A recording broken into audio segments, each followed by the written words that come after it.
My name is Evelyn. I'm 72 years old, widowed, and until recently, I believed my son was the one person I could always trust. For most of my life, I handled everything alone. My bills, my home, my memories. Even after my husband Harold died, I stayed independent, maybe lonely sometimes, but never confused. At least, that's what I believed. Then my son Daniel started looking at me differently. Not like a son looks at his mother, like a doctor studies a patient. He kept telling me I was forgetting things, misplacing objects, repeating conversations. First I laughed it off, but little by little doubt started growing inside me. And once someone makes you question your own memory, they can start controlling your reality. What I'm about to tell you sounds unbelievable. Hidden cameras, secret recordings, forged signatures, guardianship papers, and a plan so carefully constructed that, if I hadn't started writing things down, I might have lost not only my home, but my mind too.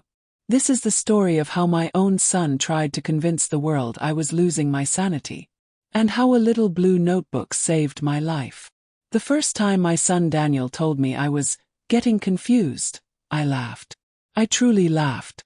Not because it was funny, but because the idea seemed impossible to me. I had lived alone for almost 12 years after my husband passed away.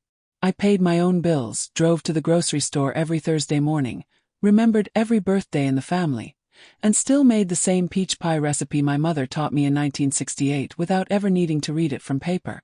My memory was one of the few things age had not stolen from me. My knees hurt during winter. My hands trembled when I held heavy pans. But my mind was still mine. At least, that was what I believed before Daniel started looking at me with those worried eyes. It began with small comments that felt harmless at first. He would stand in my kitchen while checking his phone and casually say things like, "Mom, you already told me that story yesterday." Or, "You forgot I came by this morning?" Sometimes he smiled while saying it, almost like he was joking. Other times his voice sounded genuinely concerned.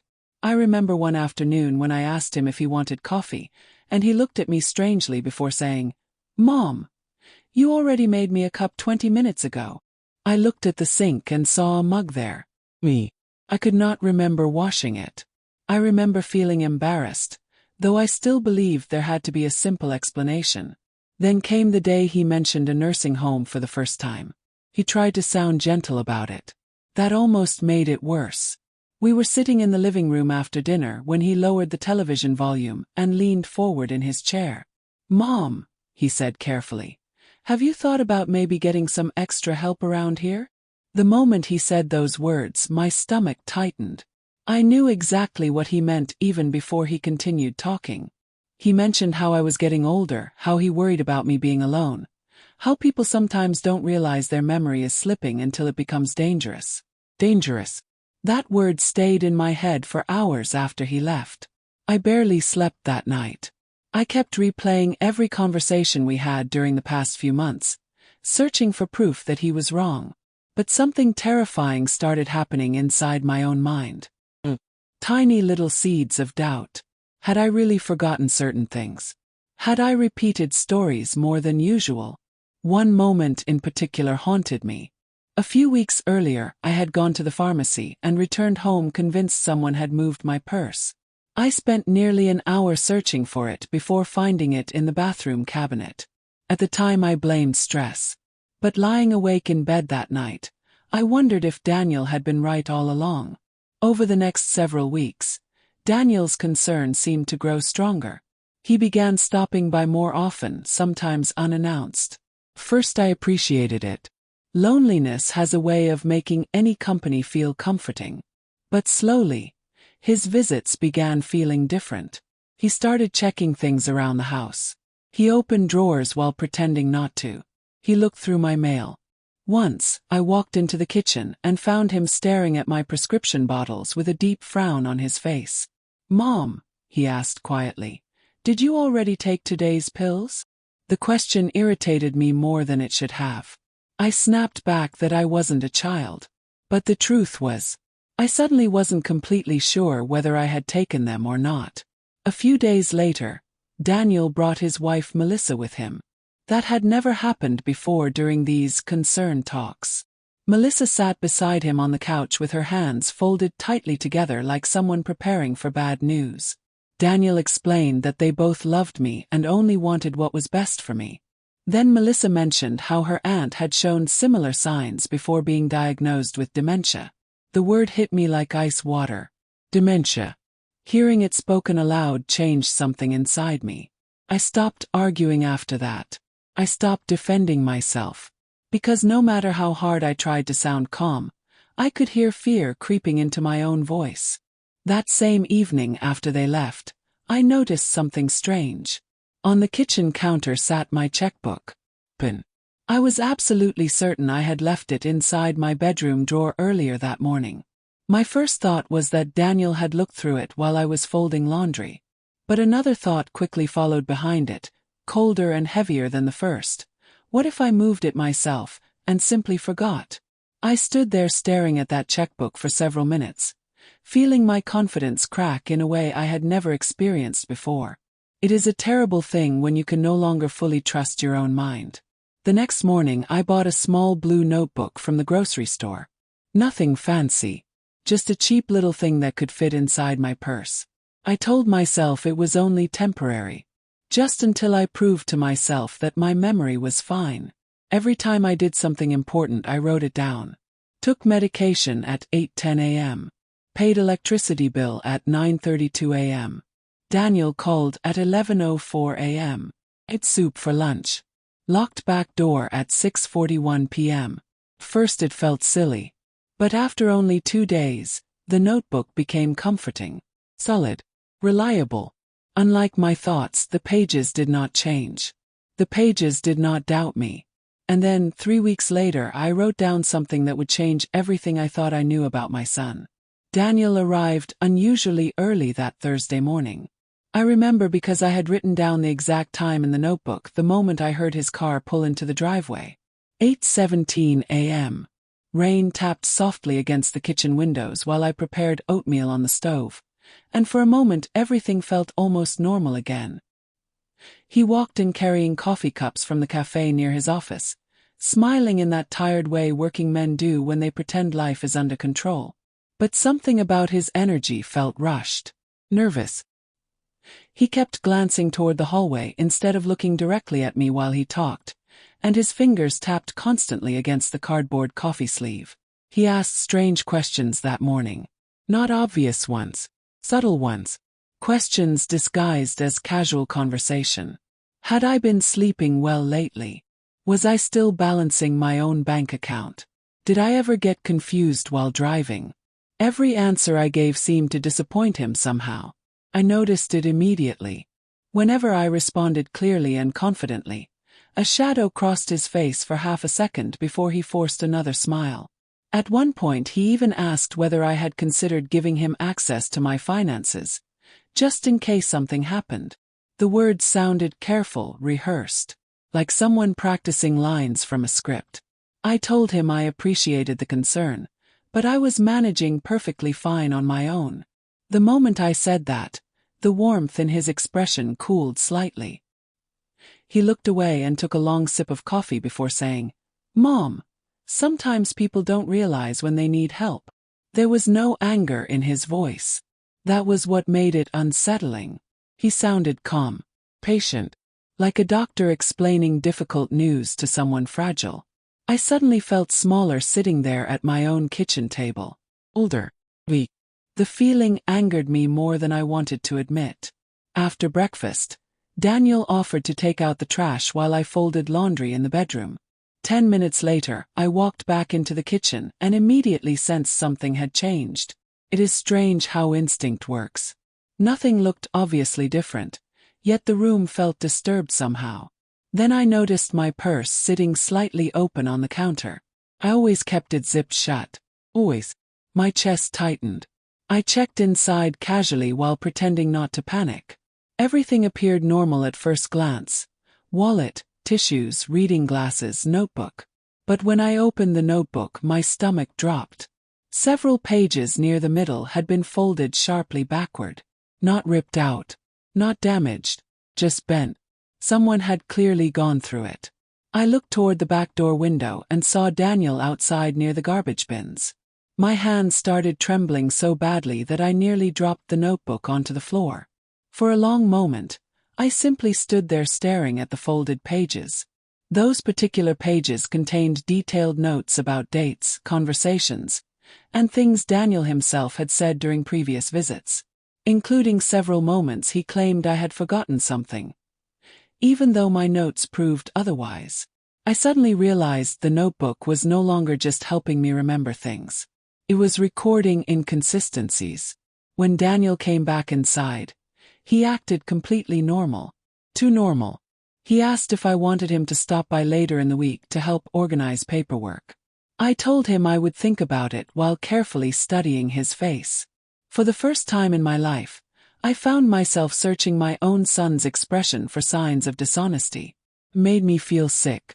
Daniel had once been the little boy who cried when birds hit our windows. The teenager who stayed awake beside my hospital bed after my surgery 20 years earlier. I wanted desperately to believe I was imagining things. But now another terrible possibility had entered my mind. What if Daniel needed me to appear mentally unstable? That afternoon I drove to the bank. I told myself I was only being cautious, sensible. Yet deep down, fear was already growing roots inside me. The young woman at the front desk recognized me immediately and smiled politely as she asked how she could help. I requested printed copies of my account activity for the past 6 months. Simple request. Routine request. But while she printed the papers, I noticed something strange in her expression. Hesitation. Like she recognized my name from an earlier conversation. Then she asked a question that made my blood run cold. Did your son already speak to you about the authorization forms? For a second, I honestly thought I had misunderstood her. What authorization forms? I asked quietly. The woman's smile disappeared instantly. She glanced toward another employee nearby before lowering her voice. Oh, sorry. I assumed you knew.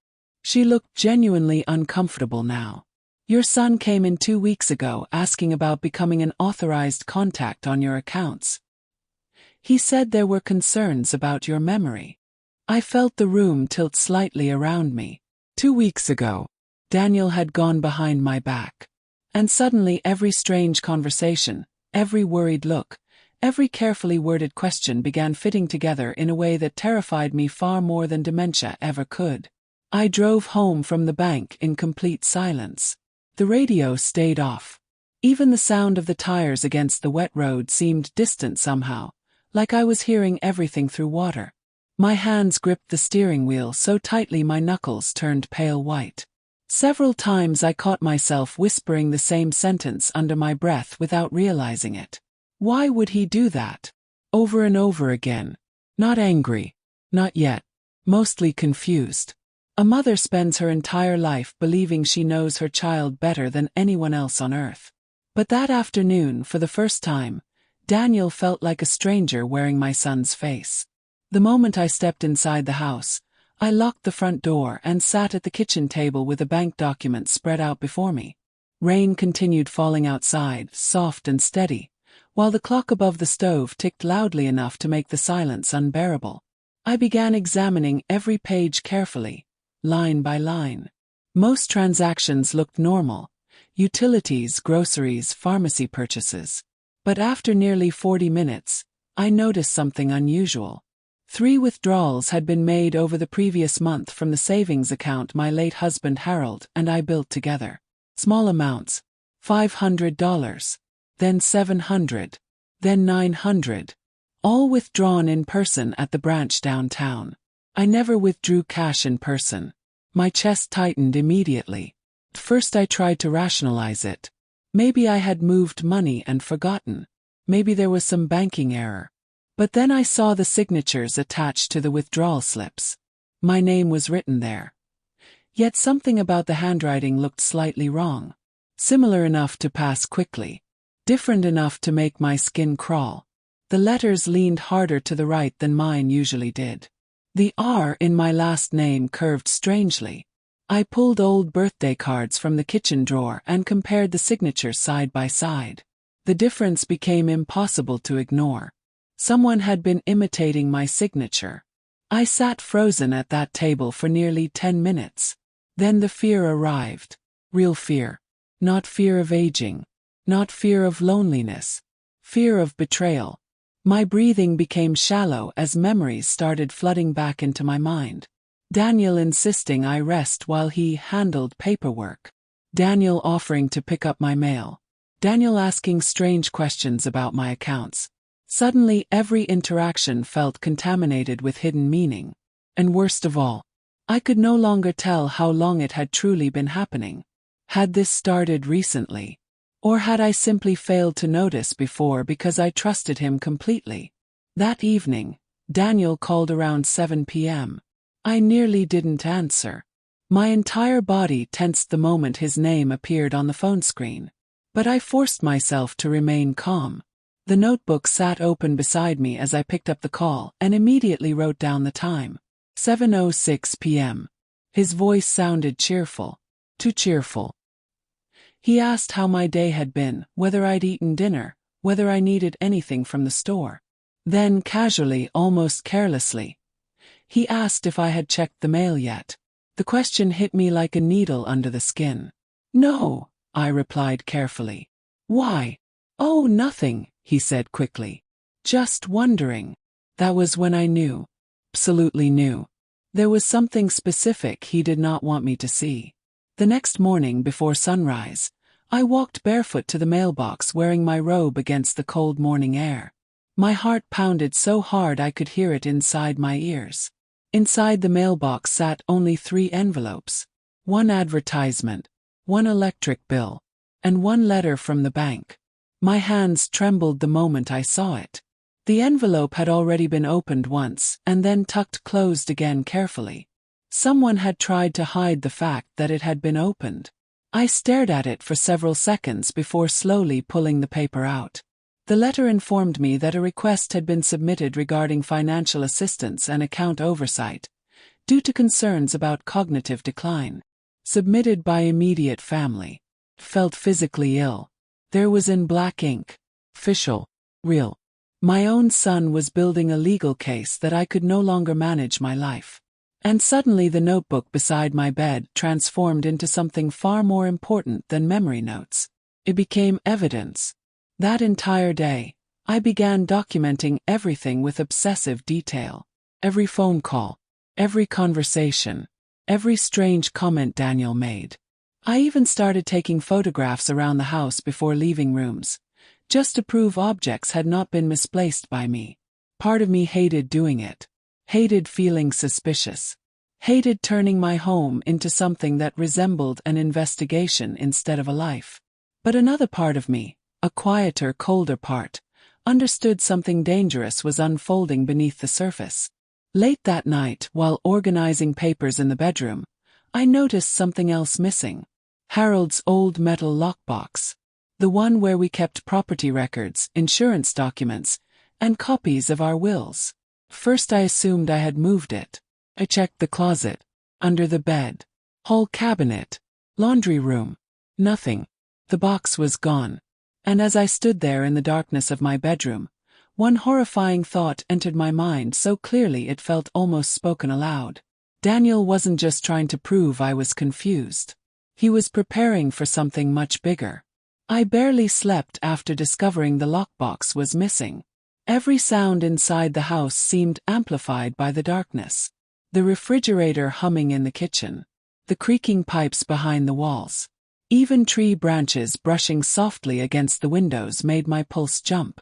I kept imagining Daniel walking through my home while I slept, quietly removing documents piece by piece while convincing everyone around me that I was too forgetful to notice. Around 3 a.m, I finally got out of bed and sat at the kitchen table with the notebook open beneath the yellow overhead light. My hands were shaking as I wrote down every detail I could remember about the lockbox, where it had been, what it contained, when I had last seen it. I wrote for nearly an hour because I suddenly understood something terrifying. If I failed to document the truth immediately, someone else might rewrite it for me later. The next morning I called my lawyer. Or at least, the man who had handled Harold's estate years earlier. His name was Thomas Green, and although we had not spoken in nearly 5 years, he immediately recognized my voice. Hearing someone speak to me normally, without cautious concern, without that careful tone people use around the elderly, nearly made me cry. I asked whether he had any available appointments that week, and after hearing the strain in my voice, he offered to see me that same afternoon. I did not tell Daniel. I did not tell anyone. Thomas's office smelled exactly the same as it had years earlier. Coffee, old paper, polished wood. Familiar smells. Safe smells. Yet I still felt nervous sitting there across from him, clutching my notebook tightly against my chest like it was the only solid thing left in my life. He listened quietly while I explained everything. Daniel's concerns about my memory, the authorization forms at the bank, the missing lockbox, the strange withdrawals. Several times Thomas interrupted gently to ask precise questions about dates and conversations. Thankfully, I had written everything down. Every note suddenly became invaluable. Then Thomas asked a question that made the room fall silent. "Has your son ever mentioned guardianship?" I stared at him blankly. Guardianship? Thomas leaned back slowly in his chair. When family members believe an elderly parent can no longer safely manage their own affairs, they can petition the court for legal guardianship, financial control, medical decisions, property decisions. He paused carefully before continuing. It can be necessary in legitimate situations. But unfortunately, it can also be abused. A cold wave moved through my chest. I suddenly remembered something Daniel had said 2 weeks earlier while standing near the sink. At the time it seemed harmless. "Mom, sometimes families have to make difficult decisions for people's safety." Safety. That word again. Thomas asked if Daniel had access to any of my financial documents or personal information. I hesitated before answering yes. Over the years I had trusted him with everything. Passwords, filing cabinets, count numbers, emergency contacts. 'Cause that is what families do. Or at least, what I thought families did. Thomas nodded slowly, but I noticed something change in his expression then. Not panic. Concern. Professional concern. The kind a doctor might show after hearing symptoms they do not like. Before I left, Thomas gave me very direct advice. "Mrs. Rigobello," he said calmly, "from this moment forward, do not sign anything your son brings you without letting me review it first. Nothing. No matter how small it seems." The seriousness in his voice frightened me more than anything else so far. When I returned home that evening, Daniel's car was already parked outside my house. My heart immediately began racing. I sat frozen inside my own vehicle for several seconds watching him through the living room window. He was pacing slowly while holding his phone to his ear, speaking quietly to someone. The moment he noticed my car in the driveway, he ended the call abruptly and forced a smile onto his face before walking outside to greet me. But something about his smile looked strained now. Tight around the edges. Controlled. "Mom," he said casually, "where were you? I stopped by earlier and got worried when you didn't answer." I lied for the first time in my life to my own son. "Oh, just grocery shopping," I replied calmly. For a brief second, disappointment flashed across his face. Teeny. Almost invisible. But I saw it. Inside the house, Daniel offered to help prepare dinner. He moved around the kitchen comfortably, almost automatically, yet I noticed his eyes drifting constantly toward the hallway where my bedroom sat. Watching, measuring, waiting. Every ordinary movement now carried hidden tension between us. At one point he opened the refrigerator and casually asked whether I had found Harold's old documents yet. The question struck me so hard I nearly dropped the glass in my hand. "What documents?" I asked carefully. "The property papers," he replied quickly. "You mentioned last month you couldn't remember where they were." I had never said that. Not once. And suddenly another realization hit me with terrifying clarity. Daniel wasn't just trying to convince others I was losing my memory. He was creating a false history. Little stories. Tiny invented moments. Enough repeated often enough that eventually even I might begin doubting what was real. That night, after he finally left, I sat alone in silence replaying every conversation from the past several months. The more I thought about it, the worse it became. Small comments, corrections, gentle reminders about things I supposedly forgot. It had happened gradually enough that I never questioned it before. But now I saw the pattern clearly. Daniel had been shaping my reality piece by piece, slowly teaching me not to trust my own mind. Then, just before midnight, my phone buzzed beside the bed. A message from an unknown number. Only one sentence. Check the cameras before you trust anyone. For nearly a full minute, I simply stared at the message without breathing. The glow from the phone screen illuminated the darkness around my bedroom, while rain continued tapping softly against the windows outside. Check the cameras before you trust anyone. No name. No explanation. Just those 7 words sitting there like a warning slipped under a prison door. My first instinct was that it had to be a scam or wrong number. But deep inside, something colder told me otherwise. The timing felt too precise. Too deliberate. My hands trembled as I typed back a simple question. Who is this? No response came. I waited 5 minutes. Then 10. Nothing. I barely slept that night. Every creak inside the house made me jump awake. Around 4 in the morning, I finally got up and walked through the hallway checking doors and windows like someone expecting a break-in. My mind kept circling back to one word from the message. Cameras. What cameras? I did not own security cameras. Harold had always hated them. He used to joke that if someone wanted to spy on us badly enough, a little camera wouldn't stop them anyway. Yet the message clearly implied someone had been watching something. Or someone. The next morning, I began searching the house. First I felt ridiculous doing it. An elderly woman crouching behind furniture with a flashlight like some character from a late-night crime show. But the fear inside me had grown stronger than embarrassment. I checked smoke detectors, bookshelves, power outlets, picture frames. Most of the house revealed nothing except dust and old memories. Then I entered the living room and noticed something strange near the bookshelf beside Harold's old recliner. A small black object attached underneath the second shelf. My stomach tightened immediately. I leaned closer. Camera. Teeny. Barely visible unless someone intentionally searched for it. For a moment, the entire room spun around me. My knees weakened so badly I had to grip the side of the bookshelf to remain standing. The device pointed directly toward the living room and hallway entrance, watching the areas where I spent most of my time. Watching me. I suddenly felt violated in a way I cannot fully describe. Not just afraid. Suppose. Humiliated. Like pieces of my private life had been stolen without my knowledge. Then another horrifying thought entered my mind. If there was one camera, there could be others. I searched the entire house for nearly 2 hours. Kitchen, bedroom, hallway, laundry room. And by the time I finished, I had found 3 more.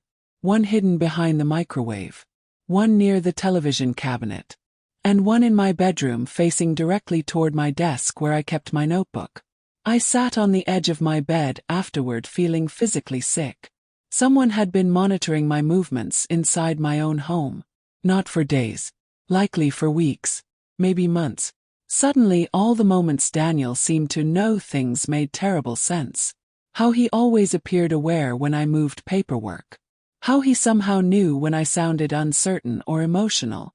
The cameras were not protecting me. They were documenting me. Collecting evidence. Or manufacturing it. Called Thomas immediately. The moment I described the cameras, his tone changed completely. Calm became sharp, focused. He asked whether I had removed them. I told him no. He instructed me very carefully not to touch anything until photographs were taken. He also advised me to contact local police, though he warned that proving criminal intent might be difficult depending on who installed the devices and how they were justified. Then he asked a question that chilled me to the bone. Did your son ever mention wanting to monitor your safety? I remembered instantly. 3 months earlier, Daniel casually suggested getting a small indoor system, so he could check whether I had fallen while alone. At the time I refused. Hated the idea. Daniel dropped the conversation quickly afterward. Or so I thought. By noon, Thomas arrived personally at my house with a younger woman from his office carrying a camera and folder. They photographed every hidden device carefully while I sat at the kitchen table feeling numb. Several times I noticed Thomas studying the placement of the cameras with visible concern, especially the one facing my desk. Eventually he crouched near the bookshelf camera and quietly said something that made my blood freeze solid. "These aren't cheap." I looked at him blankly. "These are remote access cameras," he explained. "Whoever installed them could likely monitor footage live from a phone or computer. Live. Someone could have been watching me in real time. Crying, sleeping, writing in my notebook, speaking to myself." A wave of nausea hit me so strongly I had to cover my mouth. Then came the knock at the front door. 3 slow knocks. Thomas stood immediately. My heart already knew who it was before the door even opened. Daniel. The moment he stepped inside and saw Thomas standing in the hallway, all color drained from his face. For one brief second the mask slipped completely. I saw pure panic in my son's eyes. And that was the moment I realized something even more frightening than the cameras themselves. Daniel never expected me to fight back. Daniel recovered quickly. Too quickly. Within seconds, the panic vanished from his face and the familiar calm expression returned, controlled and careful like always. But now that I had seen the crack beneath the surface, I could not unsee it. He looked from Thomas to the cameras sitting on the dining table inside evidence bags, and for the first time since this nightmare began, my son appeared cornered. "Mom," he said slowly, stepping inside the house. "What's going on?" Thomas answered before I could. "Good afternoon, Daniel." The temperature in the room seemed to drop instantly. Daniel forced a polite smile, though tension had already spread across his jaw. "Mr. Green," he replied carefully. "I didn't know you were here." "I'm representing your mother's interests," Thomas said calmly. The silence that followed felt heavy enough to crush the walls around us. Daniel looked toward me then, and his expression softened into something almost wounded. "Mom, why would you call a lawyer without talking to me first?" His voice carried disappointment now, like I had betrayed him somehow. And under different circumstances, it might have worked. That was the terrifying part. Daniel understood emotion extremely well. He knew exactly how to make concern sound loving and guilt sound reasonable. But this time I had the notebook. And now I had proof. I looked directly into my son's eyes and asked the question that had been burning inside me all morning. "Did you put cameras inside my house?" For the first time in his life, Daniel hesitated before answering me. Only 2 seconds. But 2 seconds is a very long time when truth should come easily. "They were for your safety," he said finally. "Mom, you've been forgetting things. I was worried something could happen when nobody was here." I felt anger rise so suddenly inside my chest it almost frightened me. Not because of the cameras alone. Because he still believed he could shape reality simply by speaking calmly enough. "You put one in my bedroom," I said quietly. Daniel opened his mouth, then closed it again. "There are cameras pointed at my desk," I continued. "At my paperwork. At the rooms where I write notes." His eyes shifted briefly toward Thomas. That tiny movement told me everything.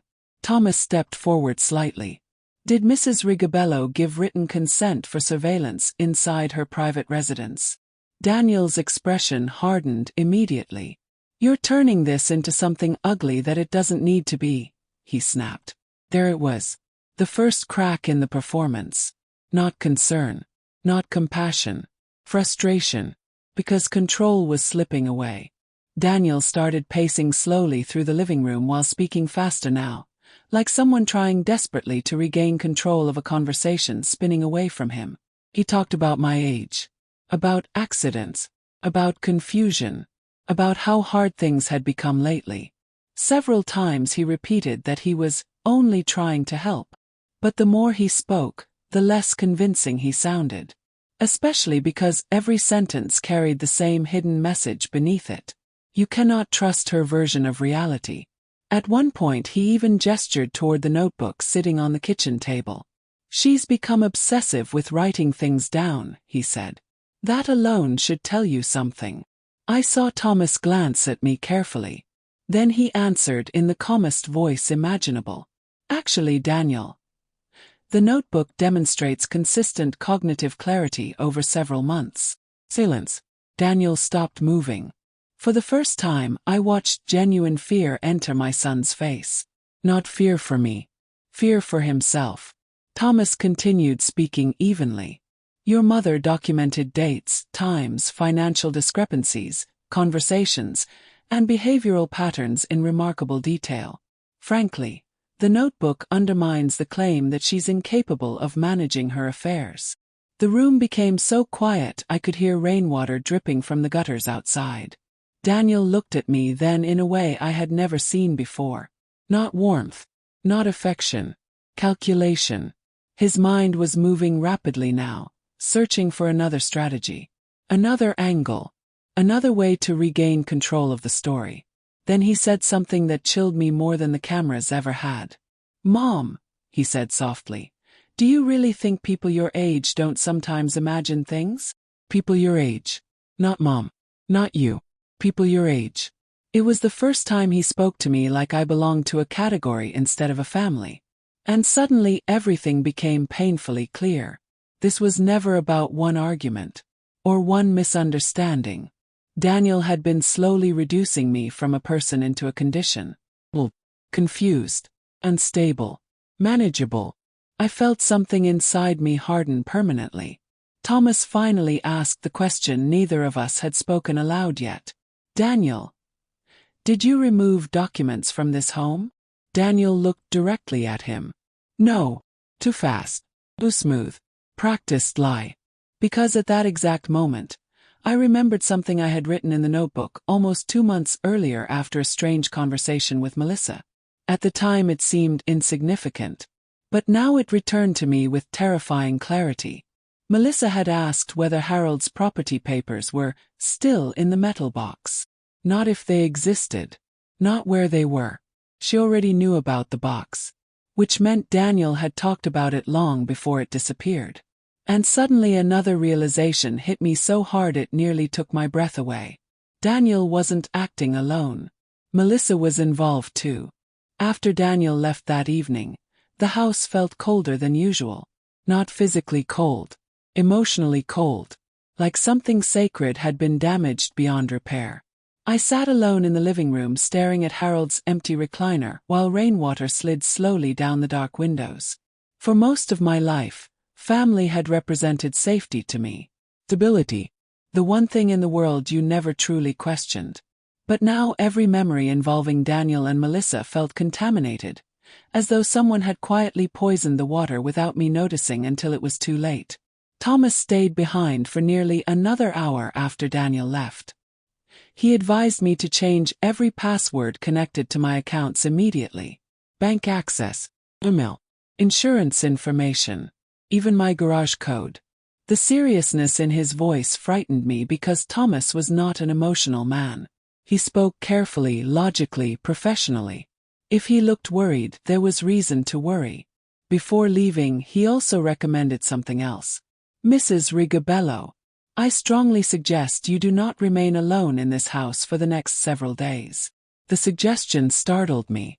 You think I'm in danger? Thomas hesitated before answering. I think your son believed he was very close to gaining legal control over your affairs. People can behave unpredictably when plans collapse. Those words stayed with me long after he drove away. That night I locked every door twice. Then 3 times. Around midnight, unable to sleep again, I walked into the kitchen for tea and noticed light coming from outside near the driveway. First I thought it was a passing car. But when I carefully moved the curtain aside, my heart nearly stopped. A vehicle sat parked across the street with its headlights off, watching the house. For several seconds I froze completely. Then the driver lit a cigarette, briefly illuminating part of his face inside the darkness. Will, young. I could not identify him clearly. The car remained there another 10 minutes before finally driving away slowly without ever turning its lights on until reaching the corner. I wrote everything down immediately in the notebook, including the approximate model of the vehicle and partial plate numbers I managed to memorize. The next morning, Melissa called me for the first time in nearly 2 weeks. Her voice sounded unusually warm. Too warm. "Hi, Mom," she said gently. "I heard yesterday got a little stressful." I said nothing. Melissa continued talking carefully, almost like a nurse speaking to a nervous patient. She explained that Daniel was overwhelmed and only trying to protect me. She said aging was difficult for everyone and that sometimes families needed to make hard decisions out of love. The moment she used that phrase, my stomach tightened again. Hard decisions. The exact same wording Daniel had used earlier. Rehearsed. Coordinated. Then Melissa made a mistake. Small one. But enough. "We're just worried because the confusion seems to be getting worse," she said softly. Confusion. Not memory. Not forgetfulness. Confusion. A very specific word often used in medical evaluations. My pulse quickened instantly. "How would you know that?" I asked quietly. The line went silent for half a second. Then Melissa answered too quickly. "Daniel tells me things." But I suddenly knew there had been conversations happening behind closed doors long before I ever suspected anything. Not emotional family discussions. Strategic discussions. Evaluations. Planning. After hanging up, I drove directly to Thomas's office again. This time he looked even more concerned after hearing about the cameras, the parked car, and Melissa's phone call. Then he asked whether I had any close relatives besides Daniel. "My niece Claire," I replied. "But she lives in Ohio." Thomas nodded thoughtfully before saying something unexpected. "You may want someone neutral staying with you temporarily. Someone outside your son's influence." That afternoon I called Claire for the first time in almost a year. The moment she heard my voice, she immediately sensed something was wrong. Claire had always been sharp, even as a child. She listened quietly while I explained everything, interrupting only occasionally to ask questions. Unlike Daniel, she never once spoke to me like I was fragile. And when I finally finished explaining the situation, Claire said something that sent chills through my entire body. "Aunt Evelyn. 2 months ago Daniel called me asking strange questions." I tightened my grip on the phone instantly. "What kind of questions?" Claire hesitated. "He asked whether dementia runs in the family." The room went completely silent around me. Then she continued. "He also asked whether you'd ever shown signs of paranoia before." Paranoia. The word hit harder than almost anything else so far. Because suddenly the cameras made perfect sense. If I discovered them and reacted emotionally, it could be used against me. If I accused Daniel publicly, it could sound irrational. If I appeared frightened or unstable, it would support the exact narrative he had been building. My own son had designed a trap where even my fear could become evidence against me. Claire arrived the following evening, and the moment she stepped inside the house, she noticed something that made both of us stop cold in the hallway. The framed family photograph near the staircase had been moved. Not much, only slightly tilted. But behind the frame, hidden almost perfectly against the wall, was another camera. Claire stared at the camera for several long seconds before slowly turning toward me. Neither of us spoke immediately. We simply stood there in the hallway listening to the quiet hum of the house around us while the tiny black lens stared back silently from behind the picture frame. Somehow, discovering this camera frightened me more than the others. Not because it existed, by now I almost expected hidden devices everywhere, but because of where it had been placed. The family photograph showed all of us together 5 Christmases earlier. Harold smiling proudly in his chair. Daniel standing behind him with one hand on my shoulder. Melissa beside him. Even little Emma before she became too busy to visit her grandmother anymore. Someone had hidden surveillance equipment behind a memory of love. Claire carefully removed the frame from the wall and examined the device without touching it directly. "This one's newer," she whispered. "Look at the battery pack." I could hear controlled anger beneath her voice now. Claire had always protected me fiercely, even as a child. When she was 12, she punched a boy at school for mocking my gray hair during a family event. Seeing her expression now reminded me of that same protective instinct, except this time the threat came from inside our own family. "What kind of person does this?" she asked quietly. I already knew the answer. A desperate one. That evening, Claire insisted on checking the entire house again. Unlike me, she approached the search methodically. She examined vents, clocks, shelves, smoke detectors, and electrical outlets with astonishing patience. By the end of the night, we had discovered 2 additional hidden microphones. Not cameras, microphones. One beneath the dining room table. Another hidden inside a decorative lamp near the living room window. My stomach turned the moment we realized it. They hadn't only been watching me. They had been listening. Listening to phone calls. Private conversations. Maybe even conversations with Thomas. Claire immediately unplugged both devices and sealed them inside plastic bags while I sat silently at the kitchen table trying not to fall apart emotionally. Every room in the house now felt contaminated. Unsafe. I found myself lowering my voice automatically even after the devices were removed, as though part of me still believed someone could hear us. Around 9 p.m., Claire asked a question that changed everything. "Aunt Evelyn, who inherits the house?" The kitchen suddenly became very quiet. I looked down at my hands before answering. "Daniel." Claire's face hardened instantly. "And Harold's investments." "Mostly Daniel," I admitted softly. "Some smaller portions go to charities and Emma's education fund." Claire leaned back slowly in her chair, exhaling through clenched teeth. "There it is." Those 3 words landed heavily between us. For the first time, someone spoke aloud what I had been too afraid to fully admit to myself. Money, property, control, the cameras, the false concern, the financial paperwork, the gradual destruction of my credibility. Suddenly the entire situation looked horrifyingly organized. Not emotional panic. Strategy. Then Claire asked another question. "Did anything significant happen financially recently?" Froze. Because something had. 3 months earlier, I had sold a parcel of land Harold inherited from his brother decades ago. The sale had brought in considerably more money than expected because developers were buying property near the highway expansion outside town. Daniel knew about the sale.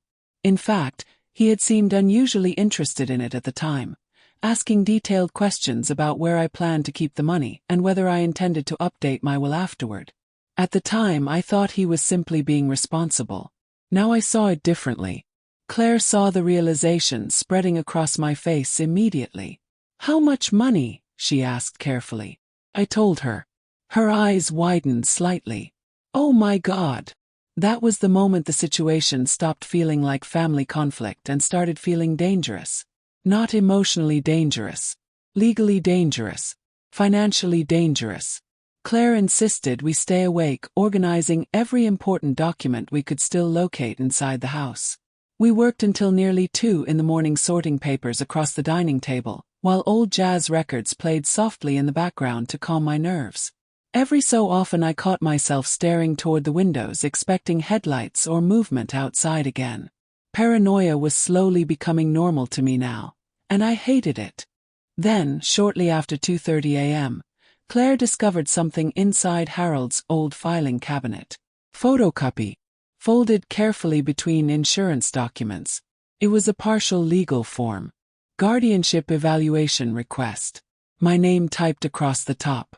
And near the bottom, Daniel's signature. I felt all the air leave my lungs.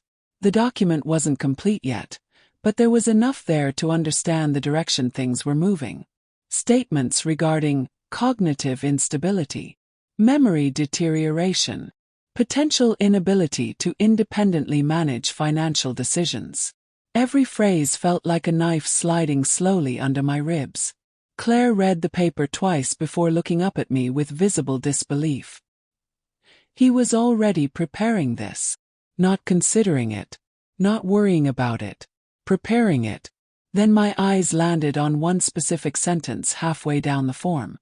Recent episodes of paranoia and confusion documented by family. Paranoia. There it was again. Suddenly the cameras, the hidden microphones, the moved objects, the gaslighting. Everything fit together with terrifying precision. Daniel had been manufacturing circumstances designed to make me appear unstable if I reacted naturally. And the most horrifying part. If I had not started writing everything down, it probably would have worked. The house no longer felt like my home after that night. It felt like a stage where someone else had been directing the scenes without my knowledge. Every misplaced object. Every carefully worded conversation. Every moment Daniel tilted his head sympathetically while suggesting I had forgotten something. The deeper Claire and I dug into the situation, the more deliberate it all appeared. I stopped seeing random incidents. I started seeing patterns. Manufactured confusion. Controlled pressure. Psychological erosion stretched across months so gradually that I never noticed it happening until the walls had nearly closed around me. Claire barely slept at all. Around 6 in the morning, I found her sitting at the dining table surrounded by documents and empty coffee cups, staring at her laptop with narrowed eyes. The soft blue light from the screen reflected across her face while birds began chirping outside in the darkness before sunrise. She looked up the moment I entered the kitchen. "Aunt Evelyn," she said carefully, "I think Daniel's financial situation is worse than anyone knows." My stomach tightened instantly. Claire turned the laptop toward me. Bankruptcy records. Business debt. Property liens.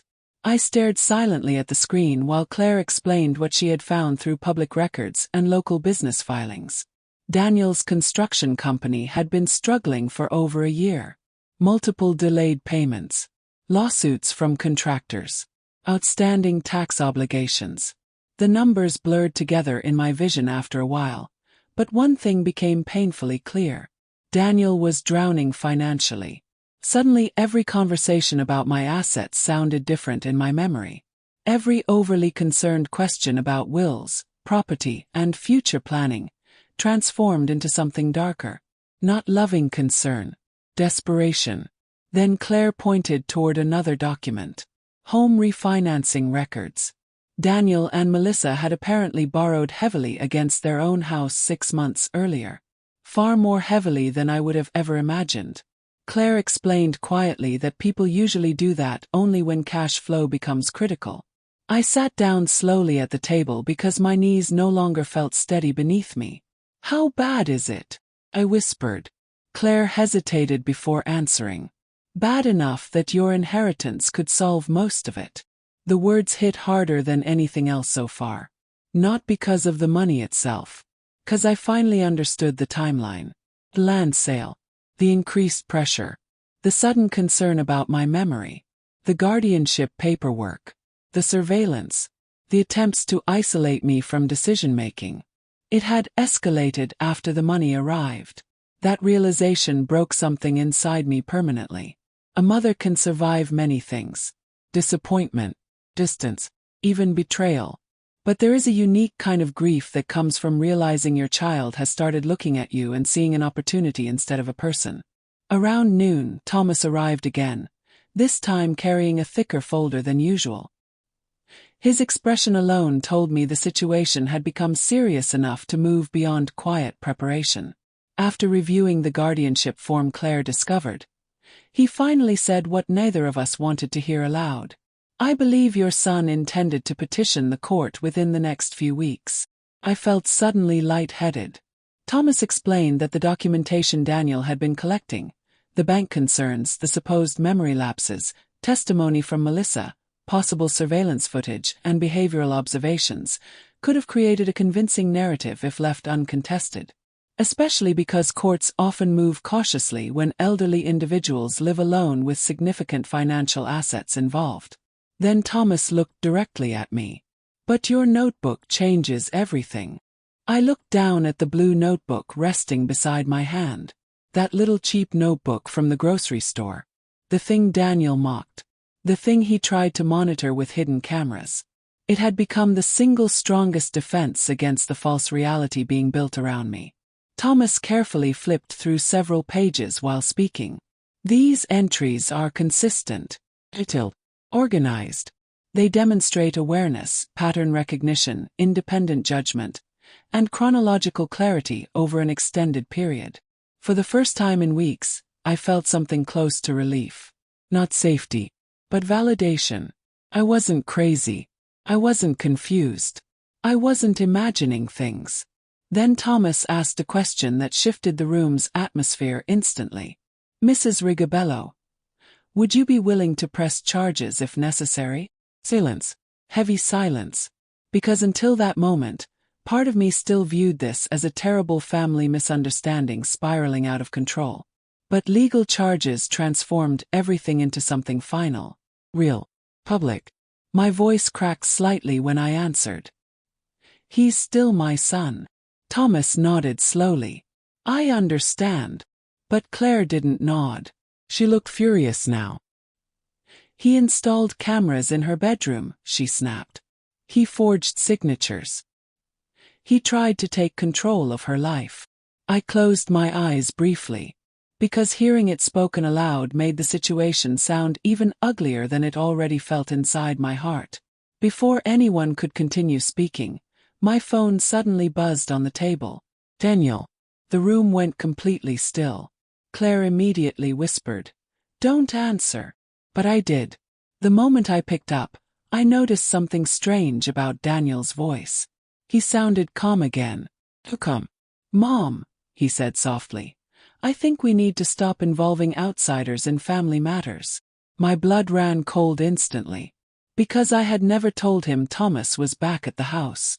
Which meant one horrifying possibility remained. There was still another listening device somewhere inside my home.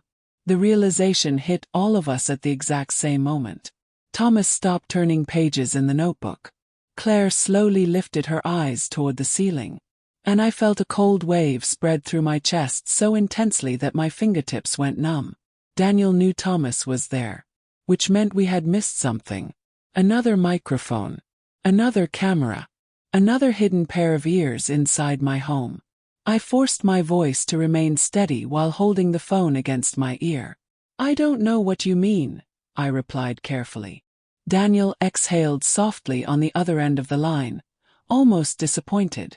"Mom, please don't make this harder than it already is." There was something different about his tone now. Less warmth. Less pretending. The concern mask he wore for months was beginning to crack under pressure, revealing something colder underneath. Not rage exactly. Control. The voice of someone losing patience because events were no longer unfolding according to plan. "You've been speaking to lawyers," he continued quietly. "You've involved Claire. You're misunderstanding everything." Claire mouthed silently across the table. "He's listening right now." My stomach twisted violently. I looked around the kitchen slowly while pretending to focus on the phone conversation. Every object suddenly looked suspicious again. The clock. The smoke detector. The light fixture above the table. Even the old radio near the refrigerator. The house felt alive with invisible eyes and ears. Then Daniel said something that froze my blood completely. "You've barely slept in days, Mom. That kind of stress can make people paranoid." Paranoid. Again. Always the same word. Carefully repeated over and over like part of a psychological script. My grip tightened around the phone. "No," I said quietly. "Being watched without permission makes people paranoid." Silence. For the first time since answering the call, Daniel had no immediate response. And that silence told me more than any confession could have. Finally he spoke again, slower this time. "You don't understand what's happening around you anymore." There it was. Not concern. Not discussion. Declaration. An attempt to define reality itself. Something inside me hardened completely in that moment. The fear was still there, yes. But beneath the fear now sat anger. A deep, steady anger unlike anything I had felt in my entire life. Because I suddenly realized Daniel had spent months trying to erase my credibility piece by piece until even my own emotions could be dismissed as symptoms. I ended the call without another word. The second the line disconnected, Claire stood immediately. "We find the device now." For the next hour, the three of us searched the house in complete silence. Thomas moved surprisingly carefully for a man his age, examining vents and wall outlets while Claire checked electronics one by one. I watched them moving through my home and suddenly felt overwhelming sadness washing through me. This house once held birthday parties, Christmas dinners, Harold dancing badly in the kitchen while old records played. Now it felt like a crime scene. Eventually, Claire stopped near the hallway closet. "Wait." Her voice dropped low. Inside the closet sat an old digital thermostat connected to the heating system. Harmless. Ordinary. Except Claire noticed a tiny blinking green light behind the plastic vent. She removed the cover slowly. Microphone. Smaller than the others. More sophisticated. Thomas leaned closer immediately and frowned. "This one transmits continuously," he said quietly. "Meaning someone could listen live at any time." My knees weakened so badly I had to sit down against the hallway wall. Because suddenly I understood something horrifying. Daniel didn't only want information. He wanted control over the emotional atmosphere inside the house itself. He wanted to know when I was scared, when I doubted myself, when I contacted lawyers, when I cried, when I sounded unstable. Everything. Claire sealed the device inside another plastic bag while muttering curses under her breath. I simply sat there staring at the floorboards beneath me, remembering all the private moments that no longer felt private at all. The nights I spoke aloud to Harold after his death. The afternoons I cried quietly after Daniel accused me of forgetting things. The vulnerable conversations with myself when loneliness became unbearable. Someone had been listening to all of it. Thomas eventually crouched beside me carefully. "Mrs. Rigobello," he said softly, "I need to ask you something important." I looked up slowly. "Do you feel safe remaining here tonight?" The question lingered heavily in the air. And for the first time since this nightmare began, I honestly didn't know the answer. Before I could respond, headlights suddenly swept across the living room windows from outside. All three of us froze instantly. A vehicle had pulled slowly into the driveway. Claire moved toward the curtain carefully and peeked outside. Then her face lost color. "It's Daniel," she whispered. But he wasn't alone. Melissa was in the passenger seat. And in the back seat sat a man wearing a dark suit carrying a leather briefcase. Nobody moved for several seconds. The only sound inside the house came from the ticking kitchen clock and the faint rumble of Daniel's engine idling outside. Claire slowly let the curtain fall back into place while Thomas's expression turned grim almost instantly. He did not need to guess who the man with the briefcase was. Neither did I. Lawyer. Or worse, evaluator.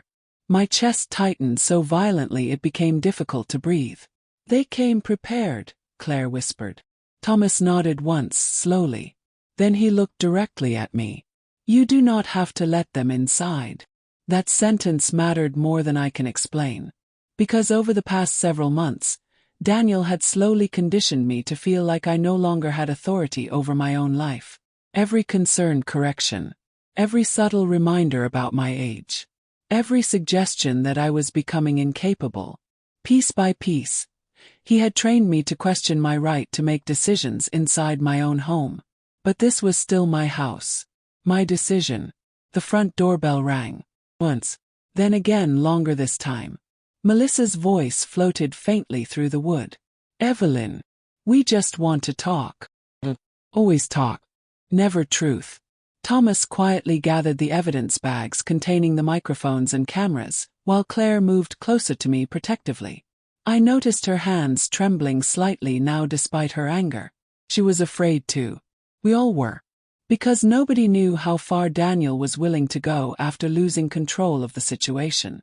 Then came the third ring of the bell. Long. Insistent. Finally Daniel spoke from outside.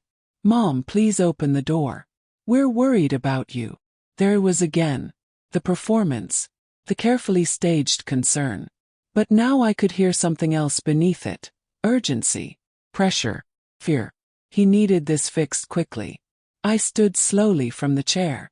My knees felt weak, but my mind felt clearer than it had in weeks. "No," I said quietly. Claire looked at me. Thomas looked at me. And for the first time since this nightmare began, I realized I was no longer speaking like someone defending herself. I was speaking like someone taking her life back. Daniel knocked harder this time. "Mom, this is getting irrational." I walked toward the door slowly while Thomas stayed close behind me. I stopped several feet away without unlocking it. "You brought someone with legal papers," I said firmly through the door. Silence. Then Daniel answered carefully. "No one is trying to hurt you." Not denial. Not explanation. Avoidance. My pulse quickened instantly. "Who's with you?" I asked. The answer came from the unfamiliar male voice outside. "Mrs. Rigobello, my name is Alan Pierce. I'm here to help facilitate a wellness discussion regarding your care and future planning." My stomach dropped. Not a lawyer. Something worse. Court-connected evaluator. I looked back toward Thomas, whose expression confirmed my fear immediately. Daniel had accelerated the process, likely hoping to establish documentation before I fully exposed what he had been doing. The evaluator continued speaking through the door in a calm professional tone. "Your family has expressed concern regarding recent behavioral changes, emotional instability, and increasing paranoia." Paranoia. Again. Always paranoia. It felt like hearing someone read from a script written months earlier. Then Daniel spoke again, and this time his voice sounded almost pleading.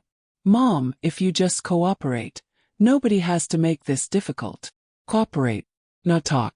Not understand. Cooperate. Something inside me finally snapped completely at that word. For weeks I had been frightened, confused, heartbroken. But suddenly another emotion rose stronger than all the others. Disgust. Because I finally understood the true cruelty of what Daniel had done. He had weaponized kindness. He used concern like a knife. Every gentle tone, every sympathetic look, every soft conversation about safety. All of it designed to slowly remove my power while making resistance appear irrational. I stepped closer to the door. Then I spoke loudly enough for all three people outside to hear clearly. "You installed hidden cameras and microphones inside my home." Complete silence followed. Not even movement outside. I continued before anyone could interrupt. "I have photographs. Have recordings. I have witness testimony. My attorney is here with me now." For several seconds nobody spoke. Then I heard Melissa whisper something urgently outside the door. "Panic. Real panic." Daniel finally answered, but his voice had changed completely now. No warmth. No patience. Only controlled anger. "You don't understand what you're doing." And that sentence told me everything. Not "you're wrong." Not "that didn't happen." Not "I can explain." Just "you don't understand." Because Daniel already knew the truth was no longer on his side. Thomas stepped forward then and spoke clearly through the door. "Mr. Rigobello, if you continue attempting unauthorized contact after illegal surveillance activity has been documented, we will involve law enforcement immediately." Another long silence. Then footsteps. Quiet conversation outside. Car door closing. And finally, the sound of the vehicle slowly backing out of the driveway. Nobody inside the house moved until the headlights disappeared completely down the street. Only then did I realize tears were running down my face. Not tears of fear. Not anymore. These were the tears of a woman finally understanding that the son she loved was gone long before the cameras were ever installed. That night, none of us slept. Claire stayed near the living room window watching the street every few minutes, while Thomas remained at the dining table organizing evidence and making phone calls in a low voice. The house smelled faintly of coffee, old paper, and rain-soaked air drifting through the cracks near the windows. Outside, the neighborhood remained quiet, but silence no longer comforted me the way it once had. Silence now felt like something watching and waiting. Around 1 in the morning, Thomas finally ended a call and removed his glasses slowly. "I've contacted someone I trust in the sheriff's department," he said quietly. "Tomorrow morning we'll formally document the surveillance devices and the forged withdrawal signatures." Hearing the situation described so clinically made it feel terrifyingly real. Forged signatures, illegal surveillance, guardianship manipulation. These were no longer suspicions whispered privately in my kitchen. They were becoming official accusations, legal facts, and every step forward felt like another thread snapping between me and the version of Daniel I had loved my entire life. Claire eventually sat beside me on the couch and gently squeezed my hand. "You did the right thing," she whispered. But I did not answer. Because the truth was complicated. Exposing a stranger is easy. Exposing your own child feels like cutting pieces from your own body. Around 2:15 a.m. my phone buzzed again. Unknown number. Claire immediately looked toward me. "Don't answer." But I already knew who it was. I accepted the call silently. For several seconds nobody spoke on the other end. Then Daniel's voice emerged from the darkness, lower and calmer than before. "You're destroying this family." Closed my eyes. "No," I answered softly. "You did that when you started treating me like a problem instead of your mother." Another silence followed. Then Daniel laughed quietly. Not warmly, not kindly. A tired laugh. "You really think anyone's going to believe you?" he asked. The words sent a chill through my chest because they revealed something important. Daniel still believed perception mattered more than truth. That if he controlled the narrative carefully enough, reality itself could be bent into shape. "You're elderly," he continued. "You live alone. You've been writing obsessive notes. You're accusing your own family of spying on you." I looked toward the evidence bags sitting on the dining table. "You did spy on me. You found devices installed for your safety." There it was again. The reframing. The manipulation. Every terrible action transformed into concern through language. I suddenly understood that Daniel likely no longer even saw himself as the villain. In his mind, necessity justified everything. Surveillance became protection. Control became responsibility. Gaslighting became caregiving. Somewhere along the way, greed and desperation had fused together until he could no longer separate love from ownership. Then he said something that made my blood run cold. "You know what happens if this becomes public, right?" I remained silent. "Everyone will look at you and wonder whether you imagined parts of it." The cruelty of the statement stole the air from my lungs. Because he understood exactly where the deepest fear lived inside elderly people. Not death, irrelevance. The terror that one day your words will stop carrying weight. That your memories, instincts, and judgments will slowly become questionable simply because of your age. Daniel was using that fear like a weapon. "I kept records," I whispered. "Yes," he replied calmly. "But paranoid people keep records too." The room suddenly felt freezing cold. That sentence haunted me because of how carefully constructed it was. No matter what evidence I presented, Daniel intended to reinterpret the behavior itself as proof of instability. If I investigated, I was paranoid. If I defended myself, I was irrational. If I cried, I was emotionally unstable. It was a trap built entirely around perception. And for the first time since this nightmare began, I understood how easily it could have worked. If I had not found the cameras. If Claire had not arrived. If Thomas had not believed me. I might already be sitting inside some evaluation room while strangers discussed whether I was competent enough to control my own life. Then Daniel's voice softened unexpectedly. "You should stop this now, Mom." Not loving. Not emotional. Practical. Like a businessman offering a final compromise before litigation. "You can still fix this quietly," he continued. "No police. No courts. No embarrassment." Embarrassment. Even now he worried about appearances. I suddenly felt an overwhelming sadness deeper than anger itself. Because somewhere beneath all the manipulation and greed, I could still hear traces of the little boy I once raised. The child who held my hand crossing streets. The teenager who cried after Harold's funeral because he feared the family would fall apart without him. And maybe that was the cruelest part of all. People rarely become monsters overnight. Sometimes they become monsters slowly, while convincing themselves they are being practical. I took a long breath. Then I asked the question I had been avoiding since this began. Did you ever love me? Or did you only love what I could give you? The silence on the other end lasted so long that tears began filling my eyes before he finally answered. That's not fair. Not, of course I love you. Not, how could you ask that? Just, that's not fair. And in that moment, I received the answer. Morning arrived gray and heavy, with low clouds hanging over the neighborhood like wet fabric stretched across the sky. I sat at the kitchen table holding a cup of untouched tea while Claire slept briefly on the couch after staying awake most of the night. Thomas had left around dawn to meet someone from the sheriff's department and promised he would return later that morning. The house felt strangely quiet now that the hidden devices were gone. For the first time in weeks, silence actually belonged to me again. But peace did not come with it. Only exhaustion. The kind that settles deep inside the bones after fear has burned through the body for too long. I kept replaying my conversation with Daniel from the night before. Especially his silence after I asked whether he truly loved me.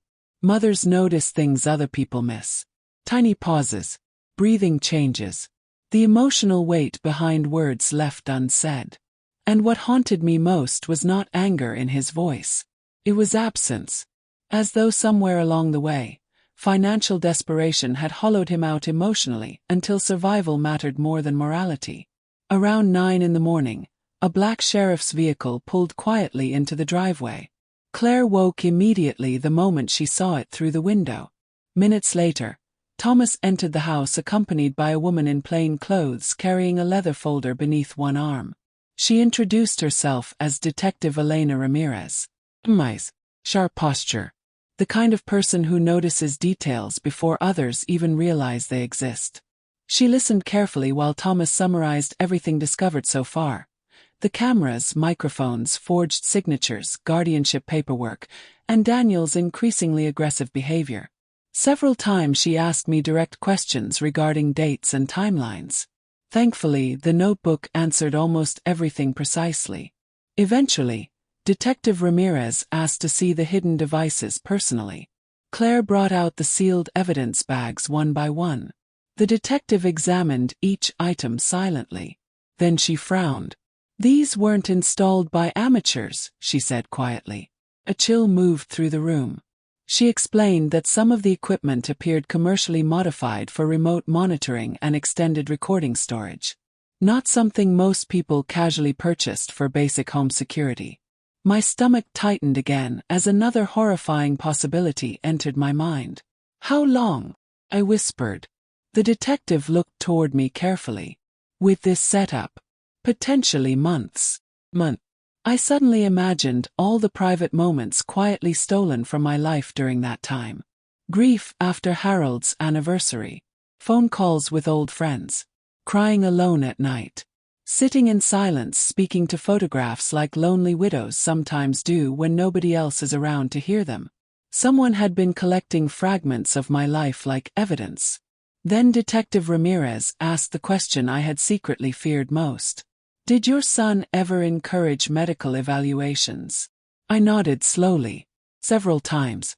Memory tests, doctor recommendations, subtle comments about confusion. The detective exchanged a glance with Thomas before speaking again. We've seen cases like this before. That sentence sent cold fear through my chest. Cases like this. Not misunderstanding. Not family conflict. Cases. Patterns. Crimes. She explained carefully that financial guardianship abuse against elderly individuals had increased significantly over recent years. Many cases began exactly the same way. Subtle emotional manipulation, isolation, questioning memory, establishing dependency, documenting supposed instability, then pursuing legal authority over assets. My hands started trembling again. Because suddenly I understood something devastating. Daniel probably researched this. Planned it. Learned how to do it gradually enough that I would never notice until it was too late. Claire looked horrified listening to the detective explain the process. But I noticed something else too. Guilt spreading slowly across her face. What? I asked softly. Claire hesitated before answering. There's something I didn't tell you earlier. The room went still immediately. She looked down at her hands before continuing. About 6 weeks ago, Daniel called me again. My heartbeat quickened. He asked whether I'd be willing to testify if questions about your mental condition ever came up. The words hit me like ice water. What did you say? Claire's eyes filled with tears instantly. I thought he was genuinely worried about you. Pain moved through me slowly then. Pain. Because that was exactly how Daniel succeeded for so long. He wrapped manipulation inside concern so carefully that good people mistook it for love. Claire continued speaking through tears now. He told me you were becoming paranoid, that you accused people of moving your things, that you were forgetting conversations. The exact narrative, carefully spread, piece by piece, like poison diluted slowly into drinking water. I didn't agree to anything, Claire said quickly. But I didn't realize what he was doing either. I reached across the table and squeezed her hand gently. None of this was her fault. That was another terrible truth about manipulators. They rarely deceive only one person. They build entire emotional environments where everyone around them begins doubting the victim little by little.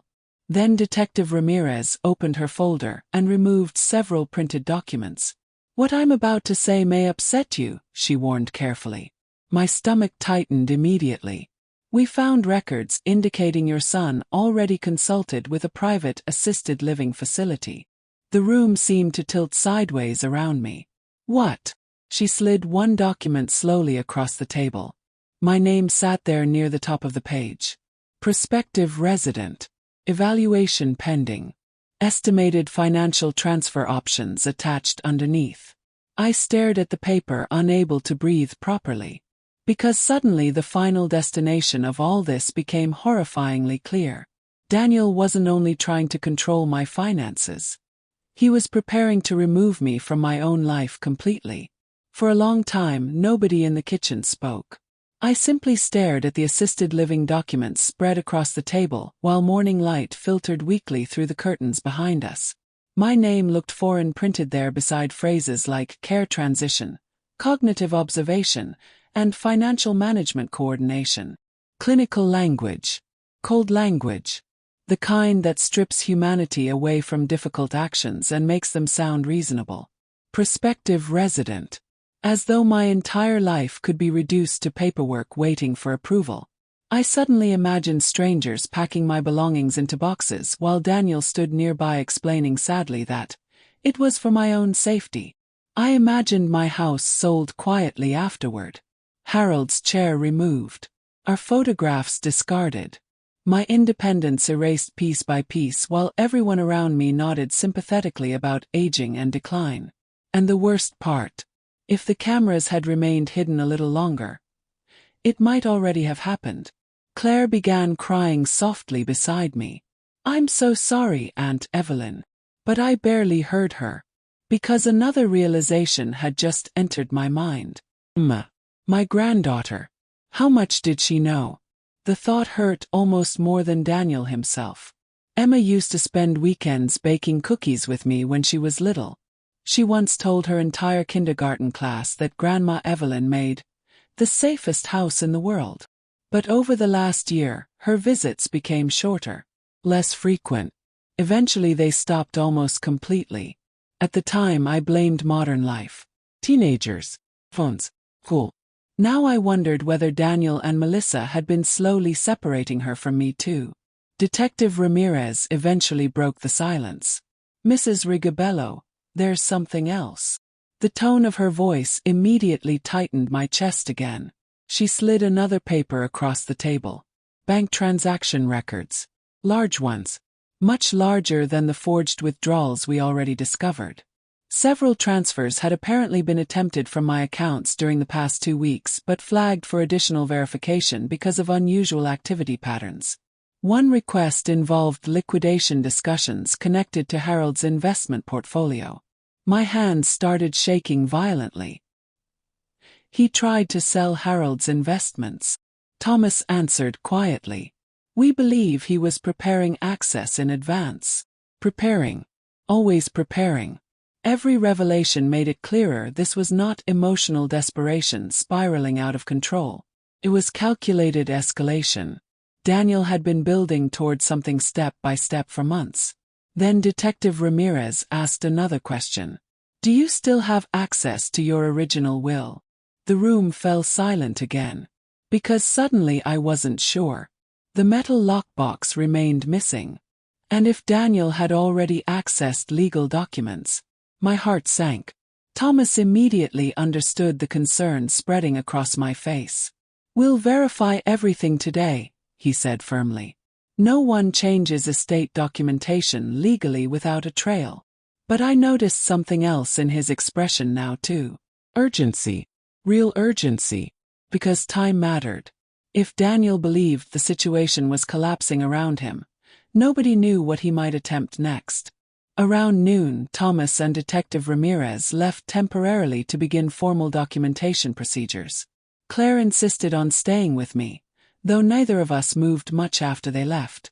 The emotional exhaustion settling over the house felt suffocating now. We sat quietly in the living room while an old jazz record turned softly on Harold's player in the corner. Then Claire suddenly spoke. Do you remember when Emma stopped visiting? The question struck me immediately. 'Cause I did remember. Almost exactly. It happened shortly after I confronted Melissa about overhearing an argument between her and Daniel regarding money. At the time, Melissa laughed it off awkwardly and changed the subject. But after that, Emma slowly disappeared from my life. Birthday excuses, school activities, family trips, distance. Claire looked toward me carefully. What if they were preparing this longer than you think? A cold feeling spread through my stomach. Because suddenly old memories started rearranging themselves inside my mind. Melissa encouraging me to simplify paperwork. Daniel insisting I should stop driving at night. Conversations about future planning. Repeated jokes about my memory.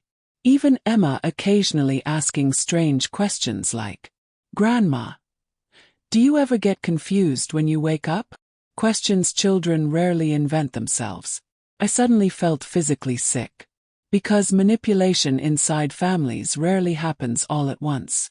It happens slowly enough that every individual moment appears harmless until viewed together. Then the phone rang. Landline. The old one near the hallway. Claire immediately stood.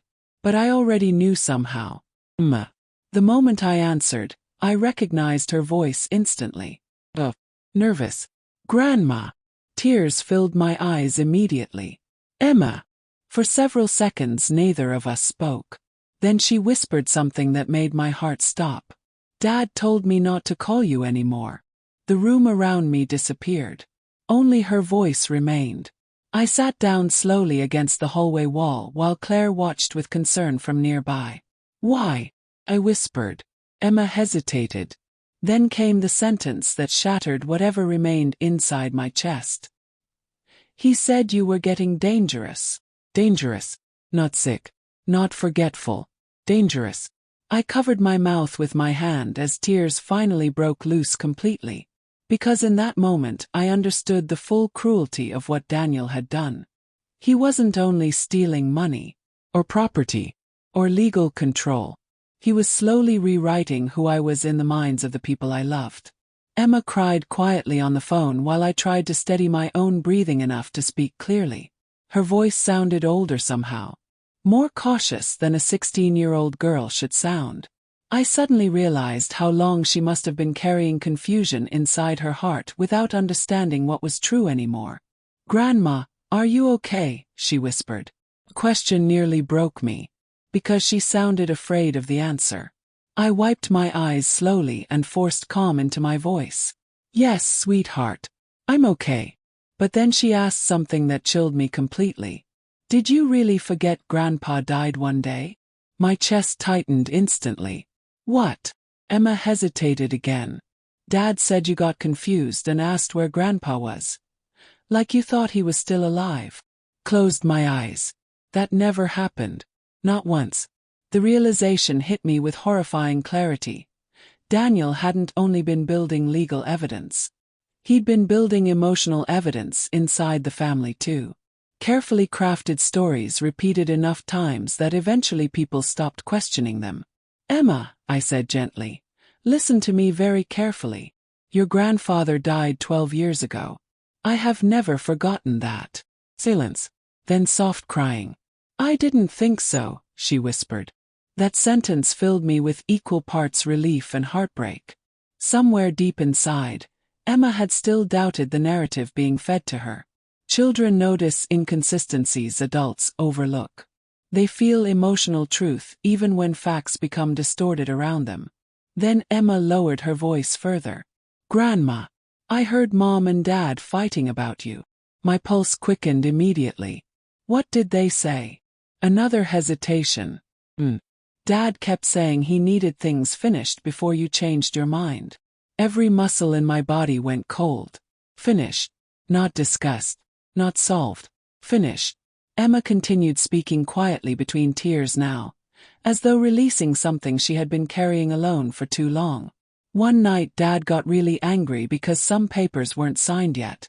Mom said they should slow down because people might start asking questions. Claire covered her mouth from across the room listening to every word. Felt suddenly dizzy. Because now even Melissa's role became clearer. Not innocent. Not manipulated. Complicit, but frightened. Like someone who joined something terrible before realizing how far it could go. Then Emma whispered something that made the entire room seem to stop breathing around me. I think Dad took something from your house. My heart pounded violently. What did he take? The metal box. I closed my eyes immediately. There it was. Confirmation. Emma explained that several weeks earlier she accidentally walked into the garage while Daniel and Melissa argued beside Daniel's truck. She saw the metal lockbox partially hidden beneath a blanket in the back seat. When she asked about it, Daniel became unusually angry and told her never to touch his things again. Tears rolled down my face silently now. Not because the box was gone. Because my granddaughter had been carrying this fear alone. Emma, I whispered carefully, did your father ever ask you to say certain things about me? Long silence. Yes. The word landed like a knife. She explained that Daniel sometimes asked her whether I repeated stories, forgot conversations, or acted strange. At first the questions seemed harmless. Then they became more specific. He once even suggested she write down moments when Grandma appeared confused because doctors might ask later. Doctors, records, documentation. My own granddaughter had unknowingly been turned into part of the evidence collection process. Claire sat down heavily on the couch looking physically ill. I suddenly understood something terrifying about manipulation. The most effective kind spreads quietly through ordinary conversations until everyone participates without realizing it. Then Emma said something unexpected. I recorded one of their fights. The room went completely still. What? I got scared, she admitted softly. Dad sounded really angry. My breathing became shallow instantly. Emma, do you still have it? Yes. Claire stood immediately. I pressed the phone tighter against my ear. Sweetheart, I need you to listen carefully. Do not tell your parents we spoke today. And do not mention the recording to anyone. Fear entered her voice immediately. Am I in trouble? No, I answered firmly. You did nothing wrong. But deep inside, another fear had already begun forming. Because if Daniel realized Emma possessed something damaging, I didn't know what he might do. Emma eventually promised to send the recording safely through Claire after school. Before hanging up, she asked one final question in a trembling voice. Grandma, are Mom and Dad bad people? The question shattered me completely, because despite everything Daniel had done, part of me still remembered the boy who used to fall asleep on my chest during thunderstorms. People are rarely born monsters. Sometimes they become lost one compromise at a time. And somehow that truth hurts even more. No, I whispered through tears. But they're doing bad things. After the call ended, silence filled the house again. Heavy silence. Claire stared at me with wide eyes. If that recording says what I think it says. I nodded slowly. Because for the first time since this nightmare began, the balance was shifting completely. Not suspicion anymore. Not fear. Evidence. Real evidence. And somewhere across town, Daniel still believed he controlled the story. The rest of the afternoon passed in slow, painful silence. Claire stayed close to her phone waiting for Emma's message, while I sat near the living room window staring blankly at the quiet street outside. Every passing car made my stomach tighten. Every unfamiliar sound felt loaded with meaning now. Fear changes the way a person experiences ordinary life. Doors no longer sound like doors. Phones no longer sound like phones. Everything becomes a possible threat. Around 4:30, Claire's phone buzzed. Both of us froze instantly. She checked the screen, then looked up at me slowly. "It's Emma." My heartbeat became almost unbearable. Claire opened the message carefully. Attached beneath Emma's short text sat a single audio file nearly 11 minutes long. My hand started trembling before we even pressed play. Because deep down, I already sensed this recording would change everything. Claire connected the phone to a small speaker near the television. Then she pressed play. At first, the audio sounded muffled and distant. Background movement. Door shutting. Then Emma's breathing softly near the microphone, nervous and uneven. And then Daniel's voice exploded through the speaker. "Because we're running out of time." The sound hit the room like thunder. I flinched instinctively. I had not heard my son truly angry in years. Melissa responded immediately, her voice tense and frightened. "Keep your voice down. I can't keep doing this halfway." Daniel snapped. "Do you understand what happens if she changes the will?" The room around me seemed to disappear. Only the recording remained. Melissa whispered something too quiet to fully hear. Then Daniel spoke again, faster now, pacing somewhere in the background. "She's already suspicious." The notebook made things worse. Claire looked at me immediately. The notebook. He knew it threatened him. Then came the sentence that made my blood freeze completely. "If the evaluation goes through before she starts talking to lawyers, everything transfers cleanly." Transfers. Not protection. Not caregiving. Transfers. The truth finally stood naked inside the room. Melissa sounded panicked now. "This isn't what you promised me." Promised. Another revealing word.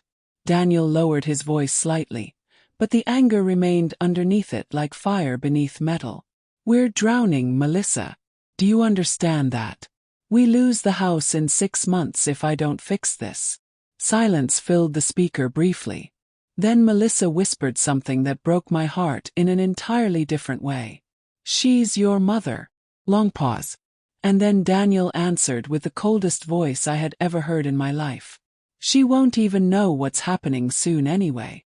The speaker crackled softly afterward, but neither Claire nor I moved. I couldn't breathe properly. Because no matter how much evidence I discovered, some part of me still hoped there was misunderstanding hidden somewhere beneath all this. But there it was. Clear. Undeniable. Not concern. Not confusion.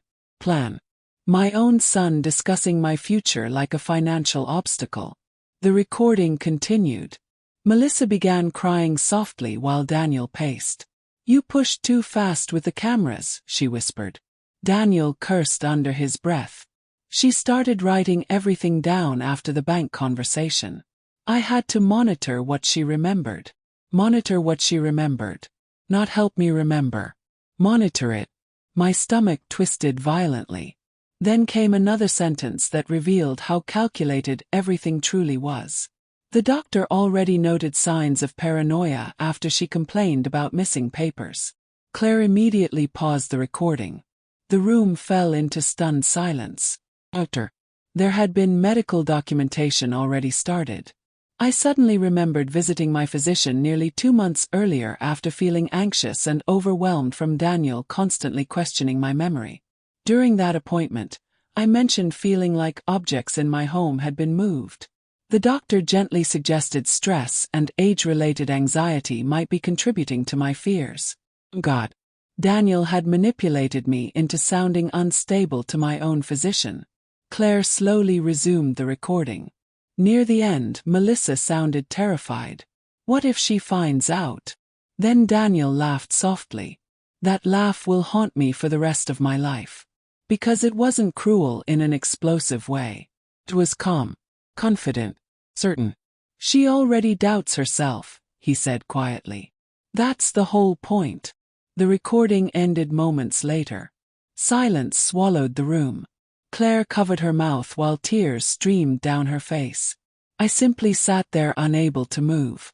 There are moments in life when grief becomes so deep it passes beyond crying, beyond anger, beyond language itself. A place where the heart simply breaks quietly inside the body while the world continues existing around it. That was where I sat now. Because the recording did not only expose Daniel's actions, it exposed his thinking. The deliberate destruction of my trust in my own mind. And somehow, that felt even worse than the theft itself. Then Claire whispered something that finally pulled me back into the room. Aunt Evelyn. I looked up slowly. We can stop him now. I looked toward the dark television screen after the recording ended and barely recognized the woman reflected there. She looked older than I remembered. Not because of wrinkles. Because betrayal ages people differently. It hollows them out from the inside. Claire moved beside me carefully and lowered herself onto the couch, but neither of us spoke for several minutes. Outside, evening shadows stretched slowly across the neighborhood while distant thunder rolled somewhere beyond town. The house felt suspended between two lives now, the life I thought I had, and the terrible truth sitting exposed before me. Finally I stood, slowly, quietly, and walked toward Harold's old study. The room smelled faintly of dust, cedarwood, and old paper. Harold used to spend hours there reading history books with jazz playing softly beside him. After he died, I rarely entered except to clean. Some griefs become furniture inside a person's life, always present, rarely touched directly. I opened the closet near the desk and removed an old photo album from the top shelf. Claire watched silently from the doorway while I sat down and opened it across my lap. Daniel at age 6 holding a fishing pole twice his height. Daniel asleep on the couch with our old Labrador curled beside him. Daniel graduating high school. Daniel crying at Harold's funeral while gripping my hand so tightly it hurt. My chest tightened painfully. Because this was the cruel contradiction no court document could ever understand. The man who betrayed me still contained pieces of the little boy I once loved more than my own life. Tears slid quietly down my face. I keep trying to understand where I lost him, I whispered. Claire's expression softened immediately. You didn't lose him, she said gently. He made choices. Maybe. But mothers don't stop searching for reasons, even when the truth already sits directly in front of them. Around 7 that evening, Thomas returned. The moment he entered the house and saw our faces, he knew something significant had happened. Claire played the recording without saying a word. Thomas listened silently from beginning to end, his expression growing heavier with every passing minute. By the time Daniel's final sentence echoed through the speaker, she already doubts herself. That's the whole point. The room felt emotionally suffocated. Thomas removed his glasses slowly afterward. This changes everything, he said quietly. Not suspicion anymore. Not interpretation. Intent. Premeditated manipulation. Fraud. Coercive control. He explained that the recording, combined with the surveillance devices and financial evidence, established a far more serious pattern than simple family conflict. Particularly because Daniel explicitly discussed manipulating medical perception and accelerating legal evaluation before I sought independent representation. Then Thomas asked gently, Mrs. Rigobello, are you prepared for what comes next? I understood what he truly meant. Police reports, court hearings, public exposure, possibly criminal charges. And somewhere inside all of it, my son. I looked down at the notebook resting on the table. That little blue notebook had started as a desperate attempt to reassure myself I wasn't losing my memory. Somehow it had become the thread that prevented my entire life from being stolen. "I'm tired," I admitted softly. Thomas nodded. "I know." But then Claire leaned forward and spoke with quiet firmness. "If you stop now, he learns this works." Silence followed her words. 'Cause she was right. Not only for me. For the next vulnerable person Daniel might convince himself he was justified controlling. Thomas eventually began organizing next steps carefully. Detective Ramirez would formally receive the recording that night. Emergency protective documentation would likely be filed by morning to prevent any further financial or guardianship actions against me. The bank would be notified officially regarding fraud concerns. Additional warrants might even become possible depending on what investigators discovered inside Daniel's electronic records. Each sentence felt surreal. My son. Investigated. By police. Sometimes life changes so dramatically that the mind struggles to emotionally catch up with reality. Then Thomas said something unexpected. "There's one more thing we should prepare for." I looked up. "Daniel may try to contact you emotionally before authorities do." The statement immediately made sense.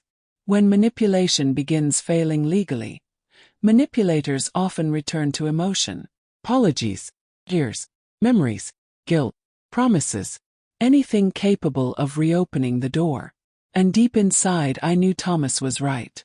Because despite everything, Daniel still understood one dangerous truth.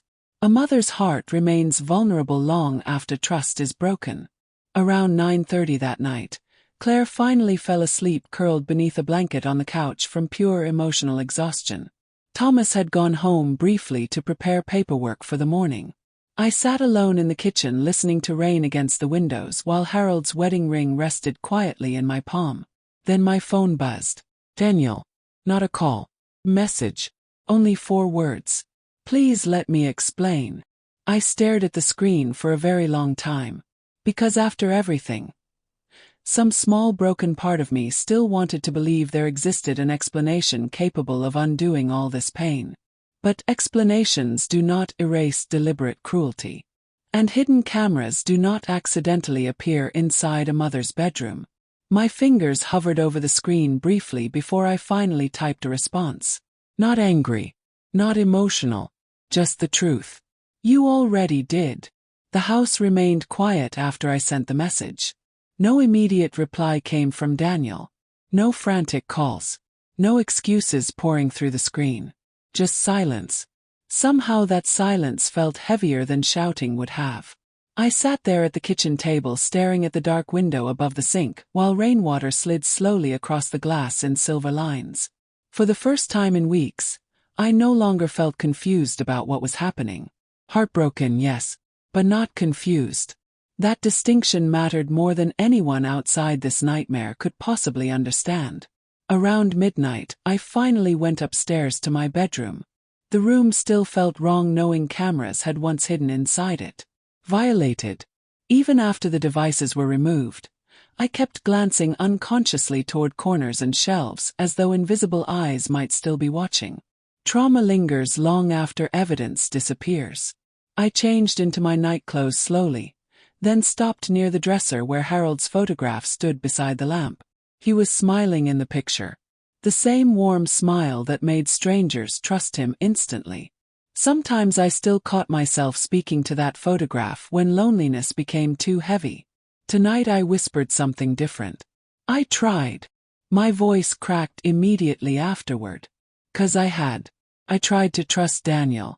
Tried to explain away the warning signs. Tried to believe concern existed beneath the manipulation. But love cannot survive where reality itself is being poisoned. I eventually fell asleep near 2 in the morning from pure exhaustion. Then came the pounding.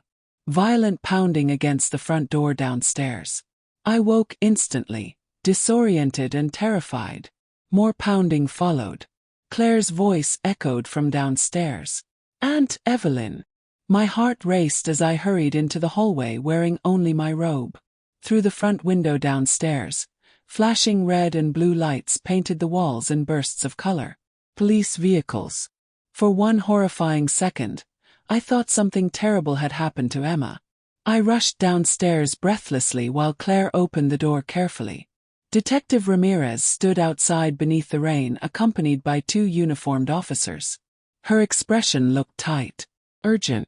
What happened? Asked immediately. She stepped inside quickly before answering. Your son was detained tonight. The room spun slightly around me. What? The detective removed rainwater from her coat slowly before continuing. After receiving the recording and surveillance evidence, we obtained emergency authorization to secure electronic devices connected to the illegal monitoring equipment. Claire looked stunned. Detective Ramirez continued carefully. When officers arrived at your son's house, he attempted to destroy one of the remote storage drives connected to the surveillance system. I covered my mouth instantly. Destroy evidence. Real criminals destroy evidence. Not worried sons. Not caregivers. Criminals. Then came the sentence that hollowed my chest completely. We also recovered your missing lockbox. Closed my eyes. Part relief. Part devastation. Because every new piece of evidence removed another possible excuse from existence. The detective explained that inside the lockbox investigators discovered copied signatures, partial financial transfer drafts, and printed guardianship preparation documents. Some paperwork already contained spaces marked for physician confirmation signatures pending final evaluation. Daniel had been frighteningly close to succeeding. Then Detective Ramirez hesitated slightly before speaking again. There's something else you should know. Fear tightened inside me immediately. We found recordings. Cold spread through my entire body. What kind of recordings? She glanced toward Claire briefly before answering. Private recordings from inside this house. I felt suddenly unable to breathe. The detective explained that Daniel had archived dozens of audio and video files from the hidden devices over several months. Some were labeled by date. Others included written notes beside them. Observed confusion, memory inconsistency, agitation episode, paranoid behavior. I felt physically sick listening to the descriptions. He had been cataloging pieces of my life like evidence inside a case file. Then Detective Ramirez said something that shattered me completely. One recording captured you crying alone in the kitchen after believing you forgot an appointment. Tears filled my eyes instantly. 'Cause I remembered that day. I remembered sitting at the table terrified that my mind was slipping away while Daniel comforted me gently afterward. Only now I understood the truth. He caused the fear intentionally, then documented the result. Claire looked horrified beside me. The detective's voice softened. I'm very sorry. But sorry could not undo what had been taken from me. Not money. Not property. Trust. The most intimate trust a mother can give her child. Eventually the officers left after confirming additional protective measures around the property for the next several days.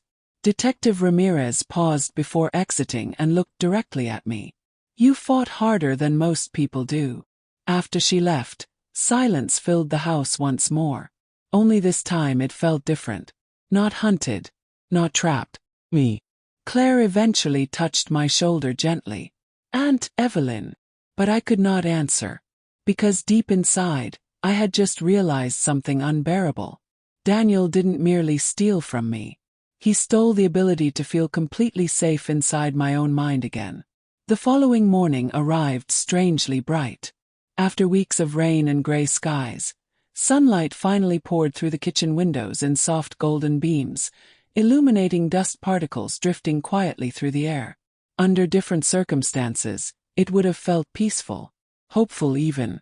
But trauma changes the way beauty reaches a person. I noticed the sunlight, yes. Yet part of me still expected hidden eyes watching from the corners of the room. Claire made coffee while I sat silently at the table turning Harold's wedding ring slowly between my fingers. Neither of us had much energy left for conversation.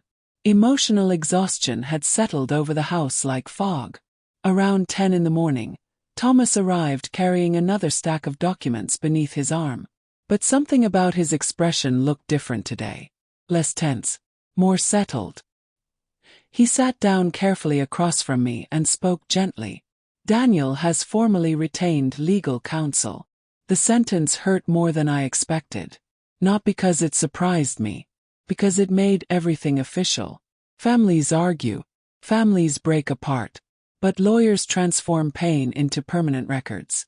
Thomas explained that Daniel's attorney was already attempting to frame the situation as an overprotective son making poor decisions under financial stress. They were apparently preparing to argue that the surveillance devices had been installed solely for my safety, and that the guardianship discussions stemmed from genuine concern complicated by desperation and panic over finances. I almost laughed hearing it. Not because it was funny. Because even now, after everything, Daniel was still trying to reshape reality instead of facing it honestly. Then Thomas added quietly. But the recording destroyed most of that defense. Relief flickered briefly inside me. Weak. But real. The truth mattered. Least now it did. Claire eventually asked the question neither of us had wanted to speak aloud yet. What happens to Emma? Silence filled the kitchen immediately. Because beneath all the legal chaos sat an innocent girl trapped between parents she loved and truths she never should have been forced to discover. Thomas sighed softly. Family services may become involved depending on how the investigation develops. My heart tightened again. Emma had already lost enough. Then another realization hit me. Melissa. Despite everything, I still could not fully understand her role. Complicit, yes, but frightened too. The recording revealed fear in her voice repeatedly. Hesitation. Somewhere along the way she crossed moral lines she probably never imagined crossing, and then became trapped inside the momentum of Daniel's decisions. That is another terrible truth about manipulation. Sometimes people participate not because they are evil, but because they become too afraid to stop. Around noon my phone rang again. Unknown number. The moment I answered, I recognized Melissa's voice instantly. Crying. Real crying. Not controlled. Not performative. Broken. Evelyn, she whispered. Please don't hang up. I closed my eyes slowly. Claire watched me carefully from across the room. Melissa struggled to breathe properly through tears before speaking again. He got arrested in front of Emma. Pain moved through me immediately. Not for Daniel. For Emma. No child should see that, I whispered softly. Melissa broke down harder after hearing those words. Because kindness confuses guilty people more than anger sometimes does. For nearly a minute she cried uncontrollably before finally speaking again. I didn't think it would go this far. The sentence filled me with deep sadness. Because that was the problem exactly. Neither of them believed consequences would arrive. They thought they could manage the situation quietly, control it, steer it, manipulate reality carefully enough that nobody would ever fully resist. Then Melissa whispered something that made my chest tighten. He changed after the business started collapsing. I remained silent. Melissa explained that Daniel became consumed by fear during the last year. First it was stress. Then desperation, bills, loans, threats from creditors, sleepless nights. Eventually conversations about my inheritance started becoming frequent, obsessive. He convinced himself that everything would stabilize once family assets were secured. Family assets. That phrase alone revealed how dangerously his thinking had shifted. Not his mother's home. Not Harold's legacy. Melissa admitted the cameras frightened her from the beginning, but Daniel repeatedly insisted they were temporary and necessary because I was becoming unstable. Over time, even she started questioning herself, questioning me, questioning reality. That is how manipulation spreads. Not through force alone, through repetition, through emotional pressure, through fear. Then Melissa said something unexpected. I think he stopped seeing you as a person. The honesty of the statement stunned me. She continued crying quietly. He started talking about timelines, paperwork, evaluations, outcomes. Her voice cracked completely. Like he was managing a project instead of dealing with his own mother. I felt tears rising in my own eyes again. 'Cause deep down, I already knew that. Melissa eventually whispered the question she truly called to ask. Will you testify against him? The kitchen became completely silent. Even Claire stopped moving. This was the moment everything narrowed into one unbearable decision. Not evidence. Not investigation. Me. A mother deciding whether to help send her own son into the full consequences of what he had done. I looked toward Harold's photograph resting quietly near the window. Then toward the blue notebook that saved my life. Finally I answered. Yes. Melissa cried harder after hearing it. But my voice did not shake. Because forgiveness and accountability are not the same thing. And sometimes loving someone no longer means protecting them from the truth. The weeks that followed felt unreal. Lawyers came and went from my life like weather systems passing through town. Meetings, statements, evidence reviews, timelines. Every day seemed filled with paperwork describing pieces of my life I never imagined strangers would analyze professionally. Hidden surveillance, fraud attempts, coercive manipulation, psychological destabilization, clinical words for deeply personal wounds. Through all of it, the blue notebook remained beside me. Detectives photocopied sections of it repeatedly. Attorneys referenced specific entries during meetings. Dates I once scribbled nervously at my kitchen table became anchors holding reality in place while everything else threatened to drift apart. Claire stayed with me the entire time. Without her, I honestly don't know whether I could have survived the emotional weight of it all. Emma visited quietly one afternoon after school about 2 weeks after Daniel's arrest. The moment she stepped through the front door, she burst into tears and wrapped her arms around me so tightly I could barely breathe. I held her there in the hallway for a very long time while neither of us spoke. Children understand grief instinctively, even when adults try hiding it behind legal language and explanations. Eventually we sat together in the kitchen drinking tea while rain tapped softly against the windows again. Emma looked exhausted, older somehow. Like innocence had been peeled away from her too early. "Dad says you hate him now," she whispered. The question hurt more than I expected. Because hate would actually be simpler.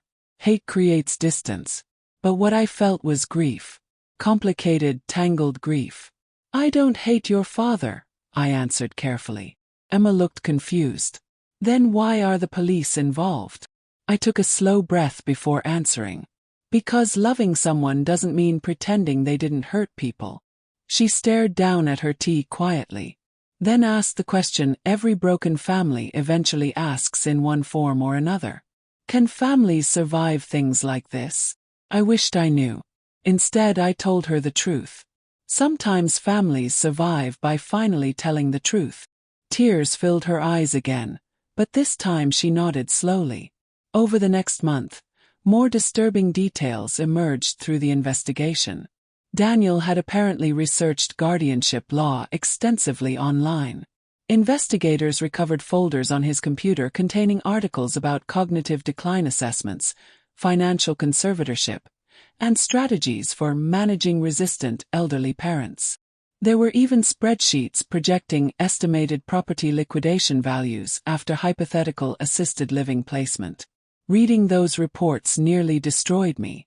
Not because of the money itself. Because of the emotional distance required to reduce your mother into calculations. Melissa eventually separated from Daniel temporarily and moved with Emma to her sister's home. According to Thomas, she began cooperating more fully with investigators after realizing how much evidence existed. Part of me felt anger toward her still. Another part pitied her deeply. Living beside someone consumed by desperation changes people slowly until they barely recognize themselves anymore. One afternoon, nearly 6 weeks after everything collapsed, Thomas arrived with news I had secretly dreaded from the beginning. "Daniel wants to see you." The room immediately felt smaller. I stared at Thomas for several seconds before speaking. "Why?" He says there are things he needs to explain in person. Explain. That word again. As though explanations could somehow rebuild trust after deliberate psychological destruction. Claire immediately objected. You don't owe him anything. Maybe not. But motherhood is complicated in ways logic cannot always untangle cleanly. For several days I wrestled with the decision constantly. Part of me wanted to refuse forever. Another part still needed to look directly into Daniel's eyes one last time, and understand how the little boy in Harold's photographs became the man hidden inside those recordings. In the end, I agreed. The meeting took place inside a private room at the county detention center. Nothing prepares a mother for seeing her child behind reinforced glass and security doors. Daniel looked thinner, exhausted, older. The confident control he carried for months had vanished completely now. He sat across from me at the metal table, unable to meet my eyes at first. For several long seconds neither of us spoke. Then finally he whispered, "You look tired." I almost laughed at the absurdity of it. Instead I answered quietly, "So do you." Silence returned. Heavy, painful. Then Daniel finally looked at me directly. And for the first time since this nightmare began, saw shame. Real shame. Not performance. Not strategy. Human shame. Tears filled his eyes almost immediately.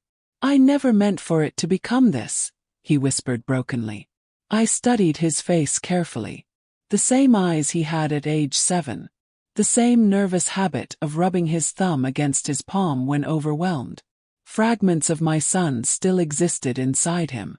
But so did the man who installed cameras in my bedroom. "You made me afraid of my own mind," I said softly. Daniel closed his eyes immediately, like the sentence physically hurt him. "I know." Not denial. Not justification. Just truth. And somehow, that hurt even more. Daniel cried quietly for several seconds after that. Not dramatic crying. Not the kind people perform for sympathy. This was smaller, quieter. The sound of a person finally cornered by the full weight of their own actions.